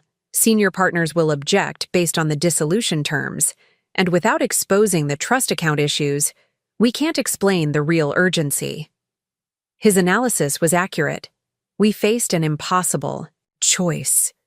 Remain silent while my father pushed through an unethical deal built on misappropriated client funds, or expose the violations publicly with devastating consequences for the firm and our family. We need a third option, I said, starting the car. Let's meet Walter at the office at 7. We'll bring him and the other senior partners up to speed on what we've found, then develop an intervention strategy that addresses the ethical violations, while potentially salvaging something of the firm. As we drove through the quiet streets, I felt the weight of the documentation secured on our phones. My father had built a respected legal institution on principles he now casually violated. He had raised me to believe in justice while calculating how to control or eliminate me if I became inconvenient. The contradiction between the man who'd taught me legal ethics and the one who systematically undermined them was almost impossible to reconcile. What happens to the firm if this becomes public? Kevin asked, breaking the silence. If Dad's ethical violations are reported to the bar? Best case? Dad resigns, makes restitution for any remaining trust account deficiencies, accepts suspension of his license. The firm rebrands and continues under new leadership. I outlined the scenario clinically, though the personal implications remained devastating. And worst case? Criminal charges for trust account violations. The firm collapses as clients flee and partners scatter to competitor firms. The Williams name becomes synonymous with legal scandal rather than excellence. Kevin absorbed this grim assessment. And us? What happens to our careers? I hadn't allowed myself to fully consider the personal consequences of exposing my father's misconduct. My legal reputation was built within Williams and Associates. My professional identity was inextricably linked to the firm my grandfather had founded. Walking away, or worse, being part of its destruction, meant sacrificing not just my current position but potentially my carefully constructed professional future. We start over, I said simply. Build new reputations based on integrity rather than family name. It won't be easy, but it's better than the alternative. Which is becoming complicit, accepting that ethics are flexible when profits are at stake, betraying everything the practice of law should stand for. We arrived at my downtown condo, both too wired to sleep despite the late hour. I made coffee while Kevin transferred the photos and files to my secure laptop, organizing them into a coherent presentation for tomorrow's meeting with Walter and the senior partners. Dad's had contingency plans for forcing out the senior partners. For over a year, Kevin noted, reviewing timestamps on documents. But the trust account transfers only started escalating 6 months ago. Something changed. I considered this observation. That's when Harrington Global first approached him about the merger. The timeline fits. Harrington wanted a Phoenix presence, but only if the firm showed consistent profitability. Dad needed to demonstrate financial stability he didn't actually have. So he borrowed from client funds temporarily, planning to replace them before anyone noticed, Kevin concluded, probably thinking the merger would solve all the cash flow problems. A classic rationalization, I noted. Temporary ethical lapses justified by the greater good of saving the firm. The problem is, once that line is crossed, it becomes easier to cross it again with larger amounts and longer durations. We worked through the night, analyzing documents, connecting timelines, preparing for all possible scenarios at the partnership meeting. By 6 a.m., we had a comprehensive presentation ready for Walter and the senior partners, including evidence of trust account violations, copies of the restructuring documents, and a proposed intervention strategy that might allow the firm to survive the inevitable fallout. As dawn broke over Phoenix, painting the sky in shades of orange and gold beyond my condo windows, Kevin rubbed his tired eyes. Do you remember when we were kids, how Dad used to tell us that a lawyer's reputation was their most valuable asset? I nodded, the memory bittersweet. He said once it was damaged, no courtroom victory could restore it. I wonder when he forgot his own advice, Kevin said quietly. When the firm's success became more important than the principles it was built on. It was the most insightful observation I'd ever heard from my brother, suggesting a depth of understanding I hadn't previously credited him with. In our shared disillusionment, we had found a connection that years of sibling rivalry had prevented, a foundation of genuine respect that might survive whatever came next. We should get ready, I said, gathering the materials we'd prepared. Walter will be waiting. As we prepared to leave, my phone rang, Walter's number appearing on the screen. I answered with speakerphone enabled so Kevin could hear. Sarah, where are you? Walter's voice carried unusual urgency. At my condo with Kevin. We've been preparing for our meeting.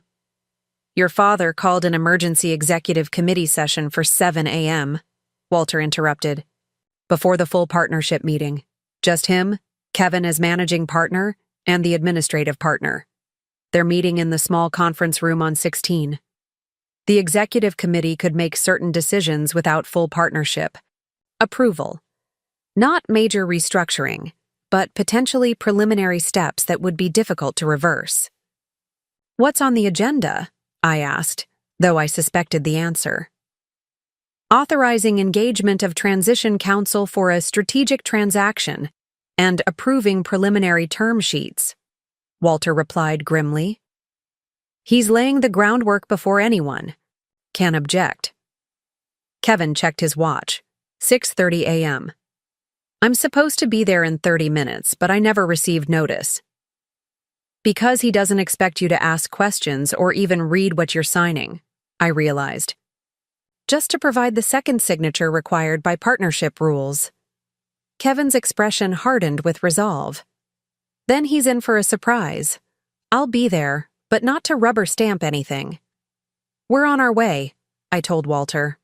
Stall if you can, but don't tip our hand about what we know. As we rushed to leave, I was struck by the irony of our situation. For years, I had resented Kevin's unearned advantages in our father's eyes, his effortless ascension despite minimal effort. Now, that very favoritism had positioned him perfectly to challenge our father's unethical schemes from within, while my marginalization had freed me to build the case from outside. The morning traffic was already building as we navigated toward downtown Phoenix and the gleaming tower housing Williams & Associates. The firm name stood in illuminated letters against the skyline, a beacon of legal prestige my grandfather had established, my father had expanded, and that now faced its greatest threat not from external competition, but from internal corruption. Whatever happens in there, I told Kevin as we pulled into the parking garage, remember that we're doing this to save what matters, the ethical foundation the firm was built on, not just the Williams name on the letterhead. Kevin nodded, a new seriousness in his expression. For what it's worth, Sarah, you should have been managing partner. Not because you're older or worked harder, but because you never lost sight of what actually matters in the practice of law. The unexpected acknowledgement caught me off guard. After years of competition and resentment, my brother was finally seeing me clearly, just as I was beginning to see depths in him I'd previously dismissed. Let's go save our grandfather's firm, I replied, leading the way to the elevator that would carry us to a confrontation neither of us had ever anticipated, but that both of us now recognized as necessary, not just for the firm or our careers, but for the integrity of the legal profession we had both sworn to uphold. The executive committee meeting was already underway when we reached the 16th floor. Through the glass walls of the small conference room, I could see my father standing at the head of the table, gesturing emphatically, while administrative partner Thomas Morgan nodded along, taking notes. Both men looked up in surprise as Kevin pushed open the door with me close behind. Kevin, you're late, my father said, recovering quickly.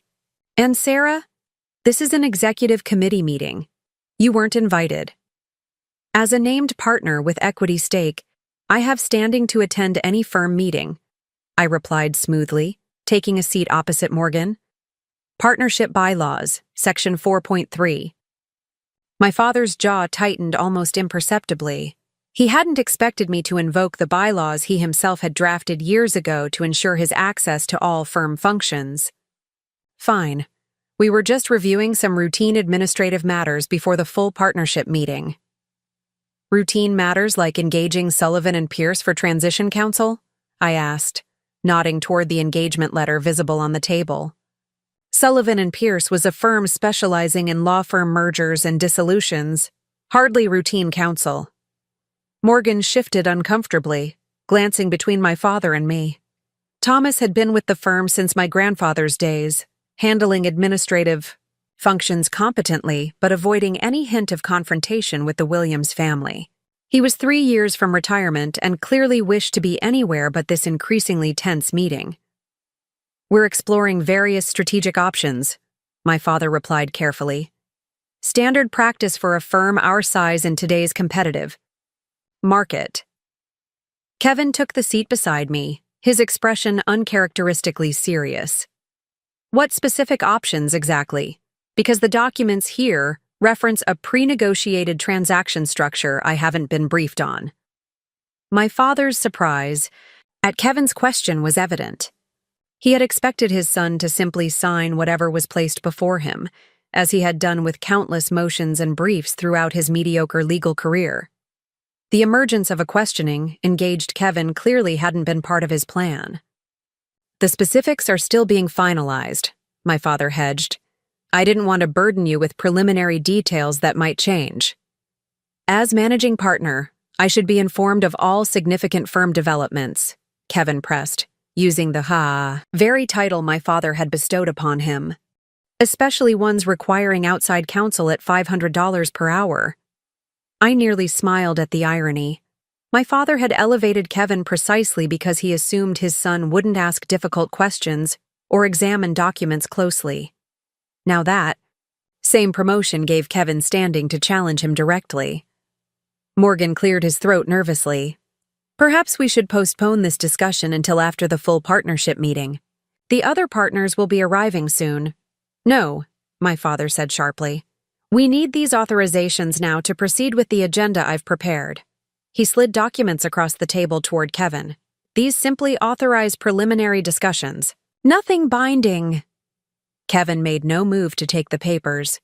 What preliminary discussions? With whom? My father's patience was visibly thinning. Kevin, sign the authorizations. We can discuss details later. I'm not signing anything without understanding what it authorizes, Kevin replied firmly. That's basic legal practice, isn't it, Dad? Never sign what you haven't read and understood. The echo of our father's oft-repeated advice hung in the air between them.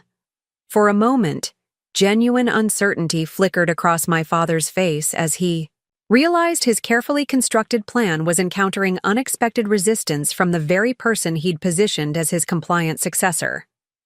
This is about a potential strategic alignment with Harrington Global's legal department, he finally admitted. A merger that would significantly expand our corporate practice and secure our firm's future. A merger that would dissolve the existing partnership and create a new entity where you and James Harrington control 70% of equity, I added, watching Morgan's eyes widen in surprise. While using the incapacity provisions to force out senior partners like Walter Chen at deeply discounted valuations. My father's expression hardened. You've been going through confidential firm documents. I've been fulfilling my fiduciary duty to understand significant transactions affecting the partnership, I countered. Something you've deliberately hidden from most partners. Morgan looked increasingly alarmed. Richard, is this true? Are you planning to invoke the incapacity provisions against Walter? He just won the Sullivan case last month. Walter is nearly 70, my father replied dismissively. His performance has been declining for years. This transition is in the best interest of the firm's future. And the trust account irregularities? Kevin asked quietly. Are those also in the firm's best interest?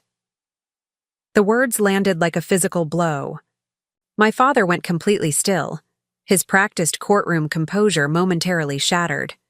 Morgan gasped audibly, his legal training immediately recognizing the severity of what Kevin had just suggested.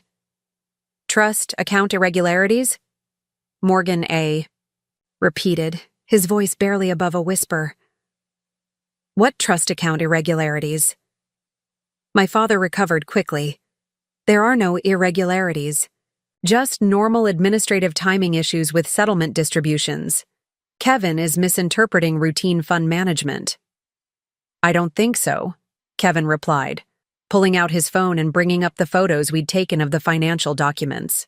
These show systematic temporary transfers from client trust accounts to operating accounts, and then to Williams Legacy Holdings, totaling over $4 million across 7 different client matters in the past 6 months alone.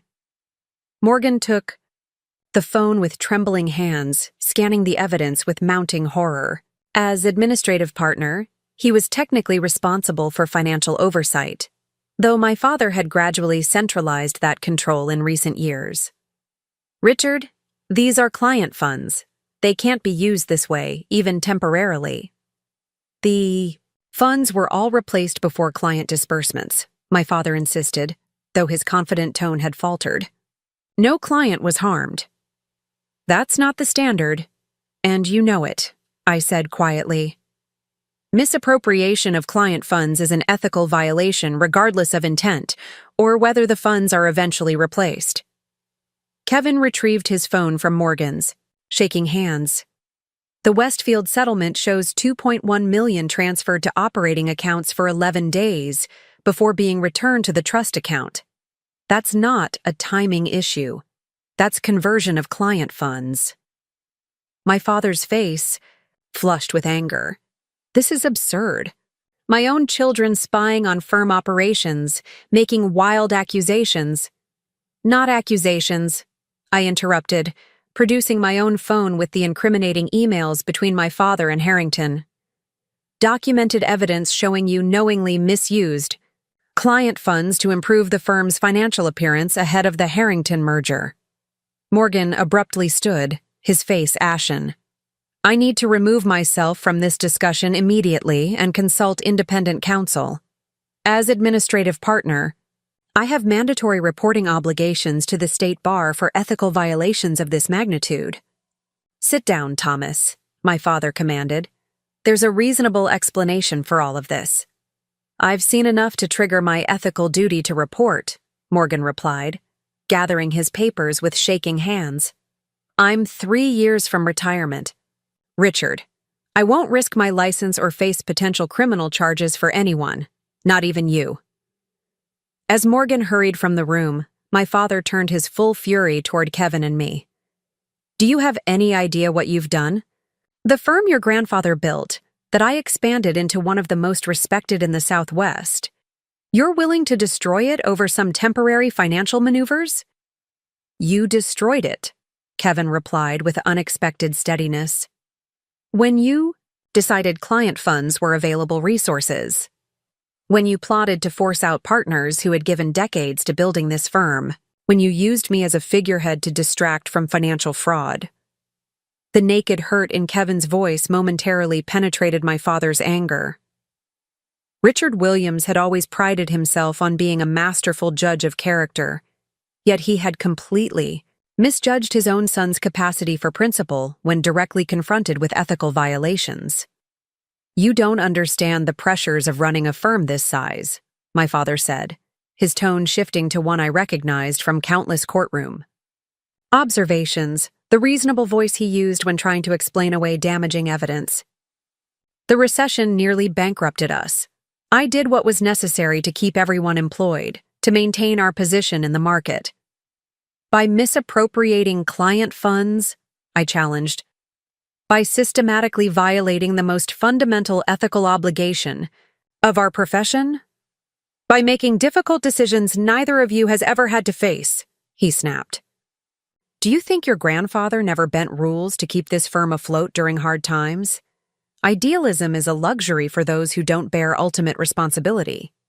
The suggestion that my grandfather, whose ethical reputation was legendary in Arizona legal circles, would have condoned trust account violations was the final betrayal. Not content with corrupting his own legacy, my father was now attempting to tarnish his father's as well. Don't bring grandfather into this, I said, my voice low but intense. He would be ashamed of what you've done to his firm. Something flickered in my father's eyes. Perhaps the first genuine flash of shame I'd seen since this confrontation began. But it vanished quickly, replaced by cold calculation. This discussion is over, he declared, gathering the documents Kevin had refused to sign. The partnership meeting starts in 20 minutes. I suggest you both consider very carefully the consequences of making these accusations in a public forum. Not just for me, but for yourselves and every attorney associated with this firm. After he strode out, Kevin and I sat in stunned silence. For a moment, the reality of what had just transpired sinking in. Morgan's exit to consult independent counsel meant the ethical violations would likely be reported regardless of what happened next. The controlled intervention we had hoped for was rapidly becoming a full-blown crisis. He didn't even deny it, Kevin said finally. He just justified it as necessary for the firm's survival. Classic rationalization, I replied. The ends justify the means. What he fails to recognize is that once that ethical line is crossed, there's no firm worth saving, just a legal entity that happens to bear our family name. Walter appeared in the doorway, his expression grave. Morgan just canceled the partnership meeting and announced he's taking emergency personal leave. The entire 16th floor is buzzing with speculation. What happened? I quickly summarized our confrontation, including Morgan's reaction to the trust account evidence and my father's justifications. Walter nodded grimly as the scenario unfolded. "This changes our approach," he said once I'd finished. "With Morgan likely to report to the Bar Association, we need to focus on damage control rather than controlled intervention." "What options do we have?" Kevin asked. "Limited ones," Walter admitted. "The senior partners should be informed immediately, before they hear distorted versions from others. We need to prepare for client concerns once this becomes public, as it inevitably will, and we need to consider the possibility of removing your father from management before he can do further damage." The partnership agreement had provisions for emergency removal of managing partners in extraordinary circumstances, but such a move required 2/3 majority vote. Difficult to achieve given my father's long-standing relationships with many partners. "He'll fight it," I warned. "Dad won't go quietly, even with evidence of ethical violations." "No, he won't," Walter agreed, "which is why we need to move quickly. The longer this remains unaddressed, the more risk to the firm and every partner's professional reputation." We decided to convene an emergency meeting of senior partners in Walter's office, away from my father's usual territory on the executive floor. As the elevator descended to Walter's floor, I noticed Kevin staring at his reflection in the polished doors, his expression troubled. "Having second thoughts?" I asked quietly. He shook his head slowly. "Just realizing how completely Dad played me. Managing partner," he scoffed. "I was never anything but a distraction while he dismantled everything this firm stands for." "He played us both," I reminded him. "Me by sidelining me, you by elevating you. The difference is, you knew your worth regardless," Kevin replied with unexpected insight. "I've been trying to earn his approval my entire life, never measuring up to his expectations or your achievements. This fake promotion was the first time I felt I'd finally arrived. Pretty pathetic, right?" The vulnerability in his admission caught me off guard. Throughout our childhood and professional lives, I'd seen only Kevin's entitled confidence, his assumption that charm could substitute for substance. I'd never recognized the insecurity beneath, the constant striving for a father's approval that was always conditional, always just out of reach. "Not pathetic," I said gently. "Human. We both wanted his respect, just in different ways." The elevator doors opened, preventing further conversation as we made our way to Walter's office. Several senior partners had already arrived, their expressions varying from confusion to concern. Walter had clearly told them only that an urgent situation required immediate attention. Over the next hour, we presented the evidence we'd gathered: trust account transfers, merger documents, partnership dissolution plans, to the stunned senior partners. Decades-long loyalties to Richard Williams visibly crumbled as the full scope of ethical violations and planned partner purge became clear. "This isn't just an internal matter," Davis, our senior tax partner, noted grimly. "Trust account violations of this magnitude trigger mandatory reporting requirements. We could all face disciplinary action if we don't address this immediately." "Morgan's already consulting independent counsel," Walter confirmed. "We should assume formal bar complaints will be filed within days, if not hours." "What about clients?" Wong, head of our corporate department, asked. "The Westfield family, others whose settlement funds were misappropriated, they'll have grounds for malpractice claims against the entire firm." The gravity of the situation settled heavily on the room. This wasn't just about my father's ethical lapses or even the future of the firm.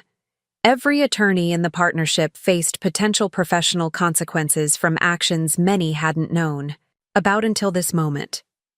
"We need to get ahead of this," I said, mental gears shifting from investigation to crisis management. Voluntary disclosure to affected clients, immediate audit of all trust accounts, full cooperation with bar investigators. "And Richard?" Walter asked the question everyone was thinking but hesitant to articulate. "What do we do about the founding partner?" The room fell silent. Despite the damning evidence, these attorneys had worked alongside my father for years, some for decades. They had tried cases with him, celebrated victories, weathered defeats. Professional relationships had evolved into friendships, family connections, complex webs of loyalty now strained to breaking point. "He needs to resign," Kevin said firmly, breaking the uncomfortable silence. "Voluntarily and immediately. It's the only way to begin salvaging the firm's reputation and potentially mitigate disciplinary consequences for other partners." "He won't go willingly," Martin, our oldest partner after Walter, predicted. "Richard has always identified himself completely with this firm. Leaving would be tantamount to admitting he's destroyed his father's legacy." "We invoke Article 12 of the Partnership Agreement," I suggested. "Emergency removal for cause. With the evidence we've presented, we should have the necessary votes." Before anyone could respond, the office door opened and my father walked in, his expression coldly furious as he surveyed the assembled partners. "An emergency meeting without notifying the managing partner. Interesting interpretation of the partnership agreement." Walter stood, his slight frame somehow imposing in its dignity. "Richard, given the circumstances, we felt it appropriate to discuss the situation without your presence initially." The situation being my children's misguided crusade based on documents they obtained improperly, my father countered smoothly. Documents that, viewed in context by experienced legal minds rather than overeager associates, reflect complex but entirely legitimate financial management during challenging economic times. The practiced courtroom cadence, the subtle undermining of Kevin's and my credibility, the redefinition of ethical violations as sophisticated management, it was a masterful performance that had swayed countless juries. I could see several partners wavering, wanting to believe there was an innocent explanation for what they'd just heard. "The Arizona rules of professional conduct don't allow for complex but legitimate misappropriation of client funds," I stated firmly. "Rule 115 is unambiguous. Client funds must remain in trust accounts until properly dispersed to clients or authorized third parties. Temporary administrative transfers that were fully rectified before any client disbursement do not constitute misappropriation under controlling case law," my father replied, seamlessly shifting to legal argument. "Martin, you remember the Clayton disciplinary matter from 2014? The distinction between technical violations and actual client harm was decisive." Martin nodded uncertainly, my father's reference to an obscure precedent creating just enough doubt to weaken his conviction. This was my father's greatest skill as a litigator, finding the precise pressure point that would undermine an opponent's certainty. Kevin, however, wasn't having it. "Stop treating this like a closing argument," he said sharply. "We're not a jury you can manipulate with selective precedent and redefined terms. We've seen the documents. We've seen the emails explicitly acknowledging these transfers were improper and needed to be concealed from regulatory review." My father's expression hardened. "You've both made serious allegations that threaten this firm's existence based on documents obtained without authorization and emails taken out of context. Before this goes any further, I suggest everyone consider the potential liability for defamation and tortious interference if these accusations prove unfounded." The thinly veiled threat had its intended effect. Several partners shifted uncomfortably, their resolve visibly weakening under the implication of personal liability. My father had spent decades building relationships with these attorneys, understanding their individual fears and pressure points. He knew exactly which buttons to push to create doubt and division. "This isn't going away, Richard," Walter said quietly. "Thomas Morgan is likely at the Bar Association right now, fulfilling his ethical duty to report. The documents exist. The trust account transfers happened. Threatening your partners won't change those facts." Something in Walter's calm certainty seemed to reach my father in a way our previous confrontations hadn't. For a brief moment, the confident litigator facade cracked, revealing the cornered man beneath. "You have no idea what I've sacrificed for this firm," he said, his voice lower, but intense. "The financial pressures after the recession, the competitive threats, the technological disruption. I kept us afloat when firms twice our size were dissolving. Everything I did was to preserve what my father built. By betraying the principles he built it on, I replied, matching his intensity. Grandfather created this firm on a foundation of absolute ethical integrity. That was the legacy you were entrusted with. Not just a profitable business, but a standard of professional conduct. My father's gaze locked with mine, decades of complicated dynamics passing between us in that moment. The mentor who had shaped my legal thinking, the father who had encouraged my ambitions while simultaneously limiting them, the attorney who had taught me ethical boundaries he himself had crossed. "You've always been so certain of your moral high ground, Sarah," he said finally. "So quick to judge without having borne the weight of ultimate responsibility. Perhaps that's my failure as a teacher." "Your failure wasn't as a teacher," I responded, feeling the weight of accumulated disappointment. "It was as a practitioner, of what you taught." The standoff might have continued, but we were interrupted by Davis's assistant appearing at the door, her expression anxious. "I'm sorry to interrupt, but there's an urgent matter requiring immediate attention. James Harrington is in reception with 2 attorneys from Sullivan and Pierce. They're demanding to speak with Mr. Williams about allegations of financial misrepresentation." The news rippled through the room like an electric current. Harrington's presence with outside counsel suggested the merger partner had somehow learned of the trust account issues and potential financial instability they represented. How could Harrington know already? Kevin wondered aloud. Morgan, Walter realized. He must have contacted Harrington directly after leaving the executive committee, meeting either as a professional courtesy or to protect himself from potential liability. My father's composed expression faltered for the first time, genuine alarm breaking through his careful control. James Harrington was notoriously unforgiving of what he considered betrayal or dishonesty. If he believed my father had misrepresented the firm's financial stability while negotiating merger terms, the consequences would extend beyond professional ethics to potential civil fraud. "Tell them I'll be right there," my father instructed the assistant, visibly gathering himself. "Prepare conference room A and have Melissa pull the Harrington merger files." After the assistant departed, he turned back to the assembled partners. "This discussion will have to continue later. I need to address Harrington's concerns immediately." "We'll all address Harrington's concerns," Walter stated firmly.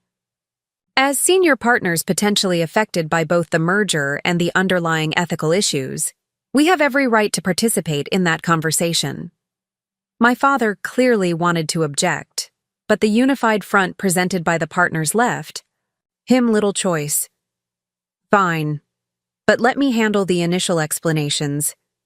This requires careful management to preserve the merger opportunity." As we prepared to confront Harrington and his attorneys, Kevin moved to my side.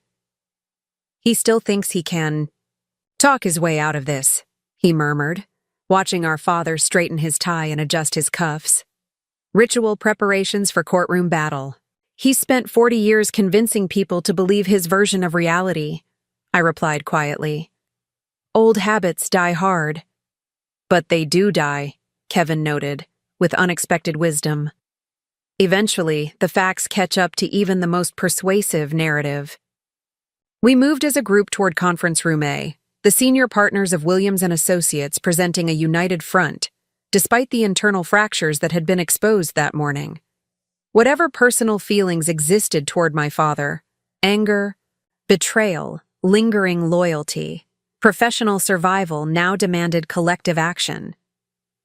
James Harrington stood as we entered, his commanding physical presence matched by an aura of barely contained fury. Beside him, 2 attorneys from Sullivan and Pierce maintained professionally neutral expressions, though the documents spread before them suggested they had been reviewing the very merger terms now in question. "Richard," Harrington greeted my father coldly. "I received some disturbing information this morning regarding financial irregularities at Williams and Associates. Information that, if accurate, constitutes material misrepresentation during our merger discussions." My father stepped forward, hand extended as though this were a routine business meeting. James, I'm sure whatever you've heard has been greatly exaggerated or taken out of context. Why don't we discuss this privately? Harrington ignored the outstretched hand. Thomas Morgan provided quite specific documentation, Richard. Trust account transfers, temporary fund allocations, artificially inflated profit statements. Not the sort of thing that improves with context. The senior Sullivan and Pierce attorney, a woman whose reputation for handling law firm dissolutions was nationally recognized, spoke next. Mr. Williams, our preliminary review suggests potential violations of both ethical rules and securities regulations in how financial information was presented to Harrington Global. Given these concerns, our client is exercising the termination provisions in the preliminary agreement effective immediately. My father's carefully cultivated composure finally cracked completely. You can't terminate based on unverified allegations from a disgruntled administrative partner. The merger terms are clear. The merger terms include standard representations regarding financial stability and regulatory compliance, the attorney interrupted smoothly. Representations that appear to have been materially false when made. Harrington's expression was granite. I built my company on two principles, Richard: aggressive growth and absolute internal integrity. I can tolerate the former without the latter, but never the reverse. The irony wasn't lost on me. James Harrington, whose company had settled multiple regulatory investigations without admission of wrongdoing, positioning himself as an ethical purist. But business ethics and legal ethics operated on different planes, and my father had violated the most fundamental tenet of attorney trust. We can resolve any misunderstandings, my father insisted, desperation edging into his normally controlled voice. The partnership is prepared to make concessions on the equity distribution, accelerate the transition timeline. This isn't a negotiation, Harrington cut him off. It's a termination. My attorneys will handle the formal notifications. He turned to address the other partners.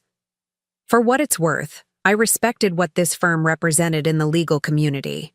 Its reputation for integrity was precisely why we pursued this merger.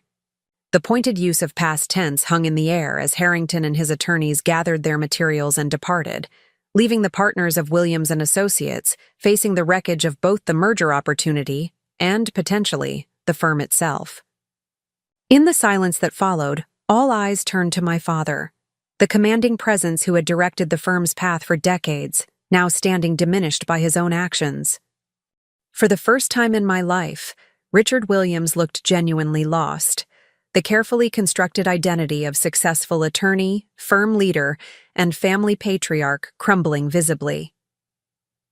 The partnership meeting will convene in 30 minutes, Walter announced, taking control of the situation. All equity partners are required to attend. We need to make immediate decisions regarding leadership transition, client notification, and regulatory compliance.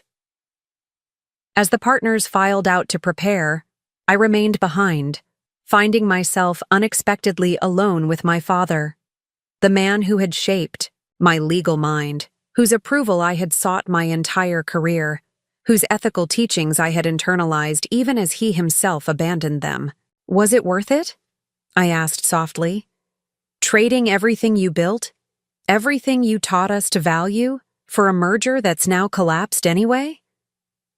My father didn't meet my eyes, staring instead at the conference table where moments before his carefully constructed future had disintegrated. You think you understand what happened here, but you don't. The pressures of maintaining a mid-sized firm in today's legal market. Stop, I interrupted. No more justifications, no more rationalizations. Just once, acknowledge what you actually did. For a moment, I thought he would continue the defense, the deflection, the reframing of ethical violations as necessary business decisions. But something had broken in Richard Williams with Harrington's departure. Perhaps the final self-deception that his actions had at least served a greater purpose in securing the firm's future. I lost sight of the line, he admitted, his voice barely audible. One small compromise led to another, each one easier to justify than the last. By the time I realized how far I'd gone, there seemed no way back except forward through the merger. It wasn't a full acknowledgement, but it was perhaps as close to genuine contrition as my father was capable of in that moment. The partner meeting would address the professional consequences of his actions, but the personal fallout, for our family, for the legacy of 3 generations of Williams attorneys, was only beginning to unfold. "The partner meeting starts soon," I said, turning to leave. "You should prepare a statement. The firm deserves that much at least." As I walked toward the door, his voice stopped me. "Sarah." I turned back to find him watching me with an expression I couldn't quite define. Regret, perhaps, or reluctant. Pride. "You were always the better lawyer. The partnership should have been yours." The acknowledgement I had sought for years came too late and under the worst possible circumstances. It offered no satisfaction, no vindication, only a hollow confirmation of what should have been obvious all along. "It was never about the title, Dad," I replied quietly. "It was about upholding what the firm was supposed to stand for, what you taught me it stood for." I left him there, a solitary figure in the conference room where countless legal strategies had been formulated, client victories planned, firm futures mapped. Now those same walls would witness the dismantling of Richard Williams's career and the challenging rebirth of the firm that bore his name, if it survived at all. The emergency partnership meeting lasted for 6 grueling hours. Decades of professional relationships, personal loyalties, and firm history collided with the stark reality of ethical violations that could not be ignored. My father, to his credit, abandoned further attempts at justification. He presented a concise statement acknowledging the trust account transfers while emphasizing that all client funds had ultimately been restored before disbursement. He then offered his immediate resignation as managing partner and suggested an interim leadership committee to guide the firm through the impending crisis. The discussion that followed was raw and painful. Some partners defended my father's overall legacy while condemning the specific violations. Others expressed anger at being placed at professional risk by actions taken without their knowledge. Through it all, Walter maintained a steady, principled focus on the necessary steps forward rather than recriminations about the past. By late afternoon, several critical decisions had been reached. My father would resign from the partnership entirely, effective immediately. A 3-person executive committee consisting of Walter, Davis, and Wong would assume temporary leadership. All clients affected by trust account transfers would be notified personally, with full disclosure and offers to waive outstanding fees. An independent audit of all financial accounts would begin immediately, with results reported directly to the State Bar's Ethics Committee. As the shell-shocked partners dispersed, I found myself in Walter's office with Kevin, attempting to process the seismic shift in our professional and personal landscapes. The firm that had been our legacy, our future, our very identity, was now fighting for survival.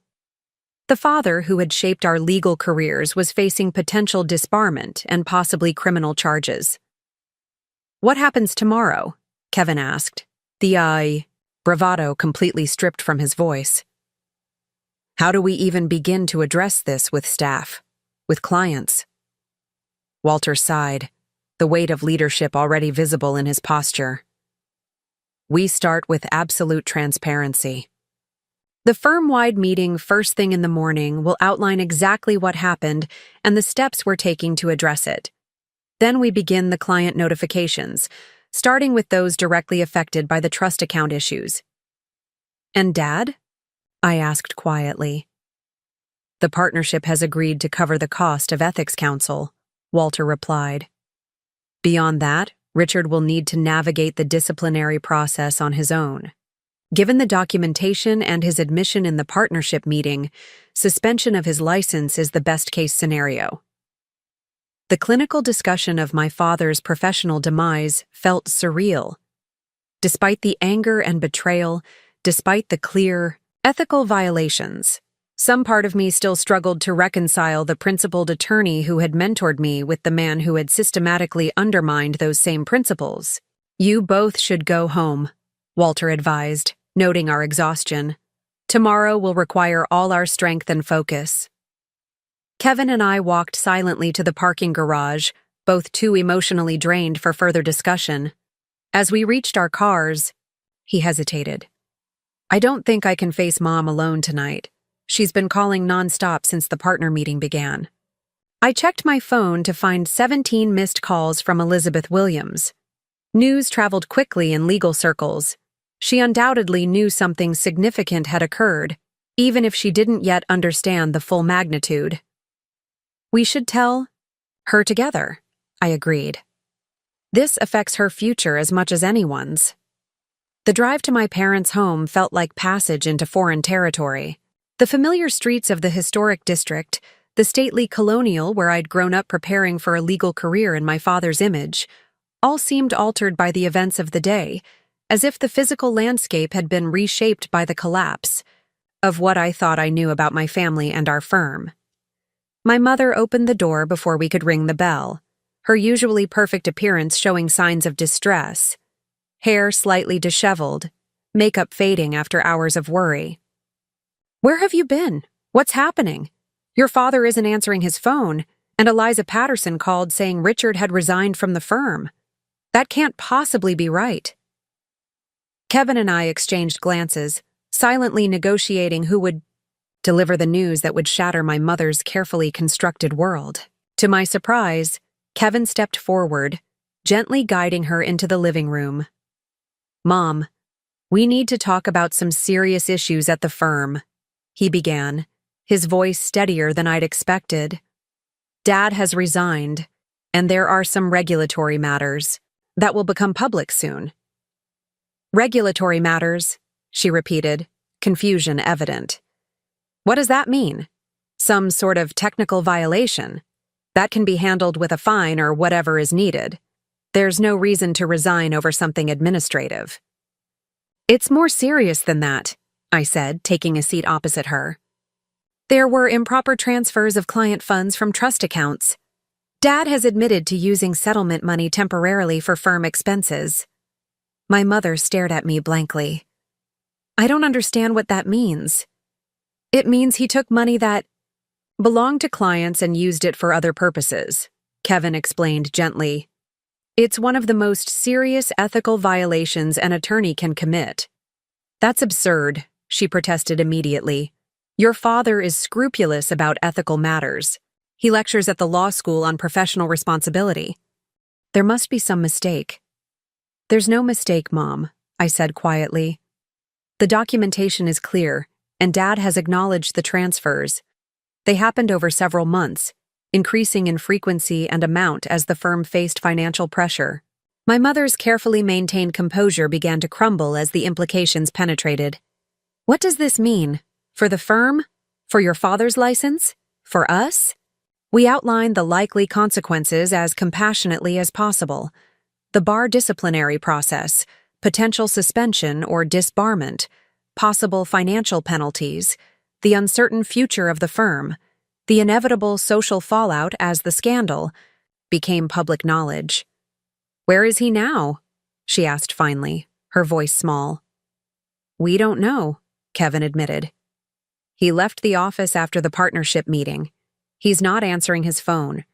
My mother's hands trembled slightly as she smoothed her skirt, a nervous gesture I'd rarely seen from this woman who prided herself on perfect self-control. 40 years, she said softly. 40 years building a reputation, a position in this community. Gone in a single day. Her focus on reputation rather than the ethical breach itself was quintessentially Elizabeth Williams. Throughout my childhood, appearance had always mattered more than substance in her worldview. The right schools, the right social connections, the right neighborhood, all carefully cultivated to maintain the image of the perfect legal family. The reputation was already compromised when Dad started misappropriating client funds, I pointed out, perhaps more harshly than intended. Today just brought it to light. She flinched at my words.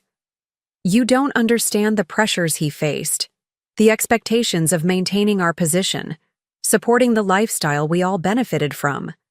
Did you know? Kevin asked directly. About the financial issues at the firm? About what he was doing? My mother's gaze dropped to her hands. Not specifically. I knew there were cash flow concerns after the recession. Richard was working longer hours, more stressed than I'd ever seen him. He mentioned several times that maintaining appearances was crucial while the firm stabilized. The evasive answer revealed more than she likely intended. Elizabeth Williams might not have known the specific mechanism of my father's ethical violations, but she had understood that corners were being cut, that the family's lifestyle exceeded the firm's legitimate capacity to support it. The birthday gala will need to be canceled, she said suddenly, the non sequitur revealing how her mind was jumping between practical implications. And the club membership will likely have to go. People will talk, of course, the Hendersons. Daughter just made partner at Morris & Foster. Perhaps I should reach out about positions for both of you there? The suggestion that we simply transfer to another prestigious firm, as if the ethical crisis were merely a career inconvenience, demonstrated how fundamentally my mother misunderstood the situation. Our professional reputations were now inextricably linked to a scandal that would be discussed in legal circles for years to come. The Williams name, once a source of pride and access, had become a potential liability. We need to focus on the immediate issues first, I redirected gently. The firm will make public statements tomorrow. You should prepare for media interest, and perhaps consider staying with friends for a few days. The conversation continued in this vein. Practical considerations, immediate next steps, contingency plans for various scenarios. Throughout, my mother gradually shifted from denial to a kind of numb acceptance, though her concerns remained primarily focused on social and financial implications rather than the ethical breach at the core of the crisis. As the evening wore on, my phone buzzed with a text from Walter. Richard came back to the office. We've talked. He's going home now. I showed the message to Kevin and my mother. Dad's on his way here, I explained. Kevin and I should go. You two need space to discuss what happens next. My mother looked suddenly vulnerable, a woman facing the collapse of her carefully constructed life. Stay, please. I don't know what to say to him, how to handle this. But I shook my head, already gathering my purse. This is between you and Dad now. Kevin and I have our own reckonings to face with him, but not tonight. Tonight is for you two, to begin figuring out your path forward. In the driveway, Kevin hesitated before getting into his car. What do we do now, Sarah? About our careers, our futures? I don't know, I admitted.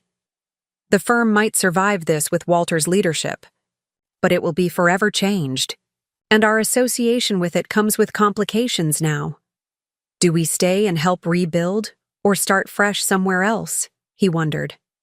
That's a decision for tomorrow, I replied, exhaustion finally overtaking me. Tonight, we just process what happened. 3 weeks later, I stood in the new offices of Chen Williams and Associates, watching as the modest sign was installed in the reception area. The Williams in the firm name now referred to Kevin and me, not our father. After Richard Williams' formal resignation and the commencement of bar disciplinary proceedings, the partnership had voted to dissolve the original firm and reconstitute with a new name and leadership structure. Walter Chen had been unanimously elected managing partner, with Kevin and I serving as department heads for litigation and client relations respectively. We had moved to smaller offices, downsized staff, and focused on rebuilding client relationships based on transparent communication and renewed ethical commitment. The transition had been painful. Nearly 20% of clients had departed immediately following the disclosure of trust account violations. Several partners had resigned to join competitor firms rather than weather the reputational damage. My father had accepted a 2-year suspension of his license in a negotiated settlement with the bar, avoiding potential disbarment but effectively ending his legal career at age 70. My mother had retreated from her extensive social obligations, canceling the birthday gala and withdrawing from charity boards where she had once held leadership positions. The family home was now on the market, a necessary step to fund the substantial restitution payments and legal fees resulting from the disciplinary process. "What do you think?" Kevin asked, joining me in surveying the new sign. "Strange to see. Our name's up there without Dad's." "It's appropriate," I replied. "This is a new firm built on what the original should have been, not what it became." Walter emerged from his office, leaning less heavily on his cane than he had in recent months. The challenge of rebuilding seemed to have energized rather than depleted him. "The Carter deposition is set for Thursday," he informed us. "Their general counsel specifically requested that you handle it, Sarah. A good sign they're regaining confidence in us." Small victories like this had become our focus. Each retained client, each new matter, each positive interaction, a step toward rehabilitation of the firm's reputation. The process would take years, perhaps the remainder of our careers. But the foundation was solid now. No ethical shortcuts, no compromise principles, no matter the financial pressures. "Have you spoken with Dad recently?" Walter asked Kevin, his tone carefully neutral. Kevin nodded. "Yesterday. He's considering teaching options once his suspension is completed. Phoenix Community College has a paralegal program that might be interested in his litigation experience." The humbling career shift, from named partner at a prestigious firm to community college instructor, was yet another consequence of choices made and lines crossed. Yet, there was a certain symmetry to it, a return to the educational role my father had always excelled at when sharing his knowledge with younger attorneys. "And your mother?" Walter inquired, including me in the question. "Adjusting," I replied. Simply. My relationship with Elizabeth Williams had been strained even before the scandal. The aftermath had not improved it. Her continued focus on the unfairness of social consequences rather than the legitimacy of professional ones created a gulf between us that seemed unbridgeable for now. A young associate approached with questions about a pending motion, drawing Walter away and leaving Kevin and me alone with our thoughts and the new firm sign that represented both an ending and a beginning. "Do you think Grandfather would be proud of what we've done?" Kevin asked unexpectedly. "Salvaging something from the wreckage?" I considered the question carefully. John Williams had built his practice on unwavering ethical standards at a time when such principles often came at significant financial cost. His grandson had compromised those standards in pursuit of expansion and status. His great-grandchildren had exposed those compromises and attempted to restore the original foundation. "I think he would recognize what we're trying to do," I said finally. "Rebuild based on what matters most in this profession: trust, integrity, service to clients rather than self." Kevin nodded thoughtfully. "I never really understood that before. I saw the law as a path to status, to Dad's approval. I never fully grasped what it meant to be entrusted with other people's problems, their funds, their futures." His admission reflected a profound transformation. The entitled, somewhat shallow brother who had accepted unearned promotion was evolving into a thoughtful attorney who understood the weight of professional responsibility. Perhaps this crisis, for all its pain, had forged him into the lawyer he might never otherwise have become. "We should get back to work," I suggested, turning from the sign toward the modest suite of offices that now housed our professional aspirations. "The Westbrook brief is due tomorrow, and I promised Martinez we'd review his draft settlement agreement by end of day." As we walked through the reception area, a potential new client waited nervously, case files clutched in hand. The work continued. Less prestigious perhaps than before, more challenging given our damaged reputation, but ultimately more meaningful because we now understood exactly what we were fighting to rebuild. Not just a law firm that happened to bear our family name, but the principles that name had once stood for, and with dedication and integrity, might stand for again. Up next, you've got 2 more standout stories right on your screen. If this one hit the mark, you won't want to pass these up. Just click and check them out.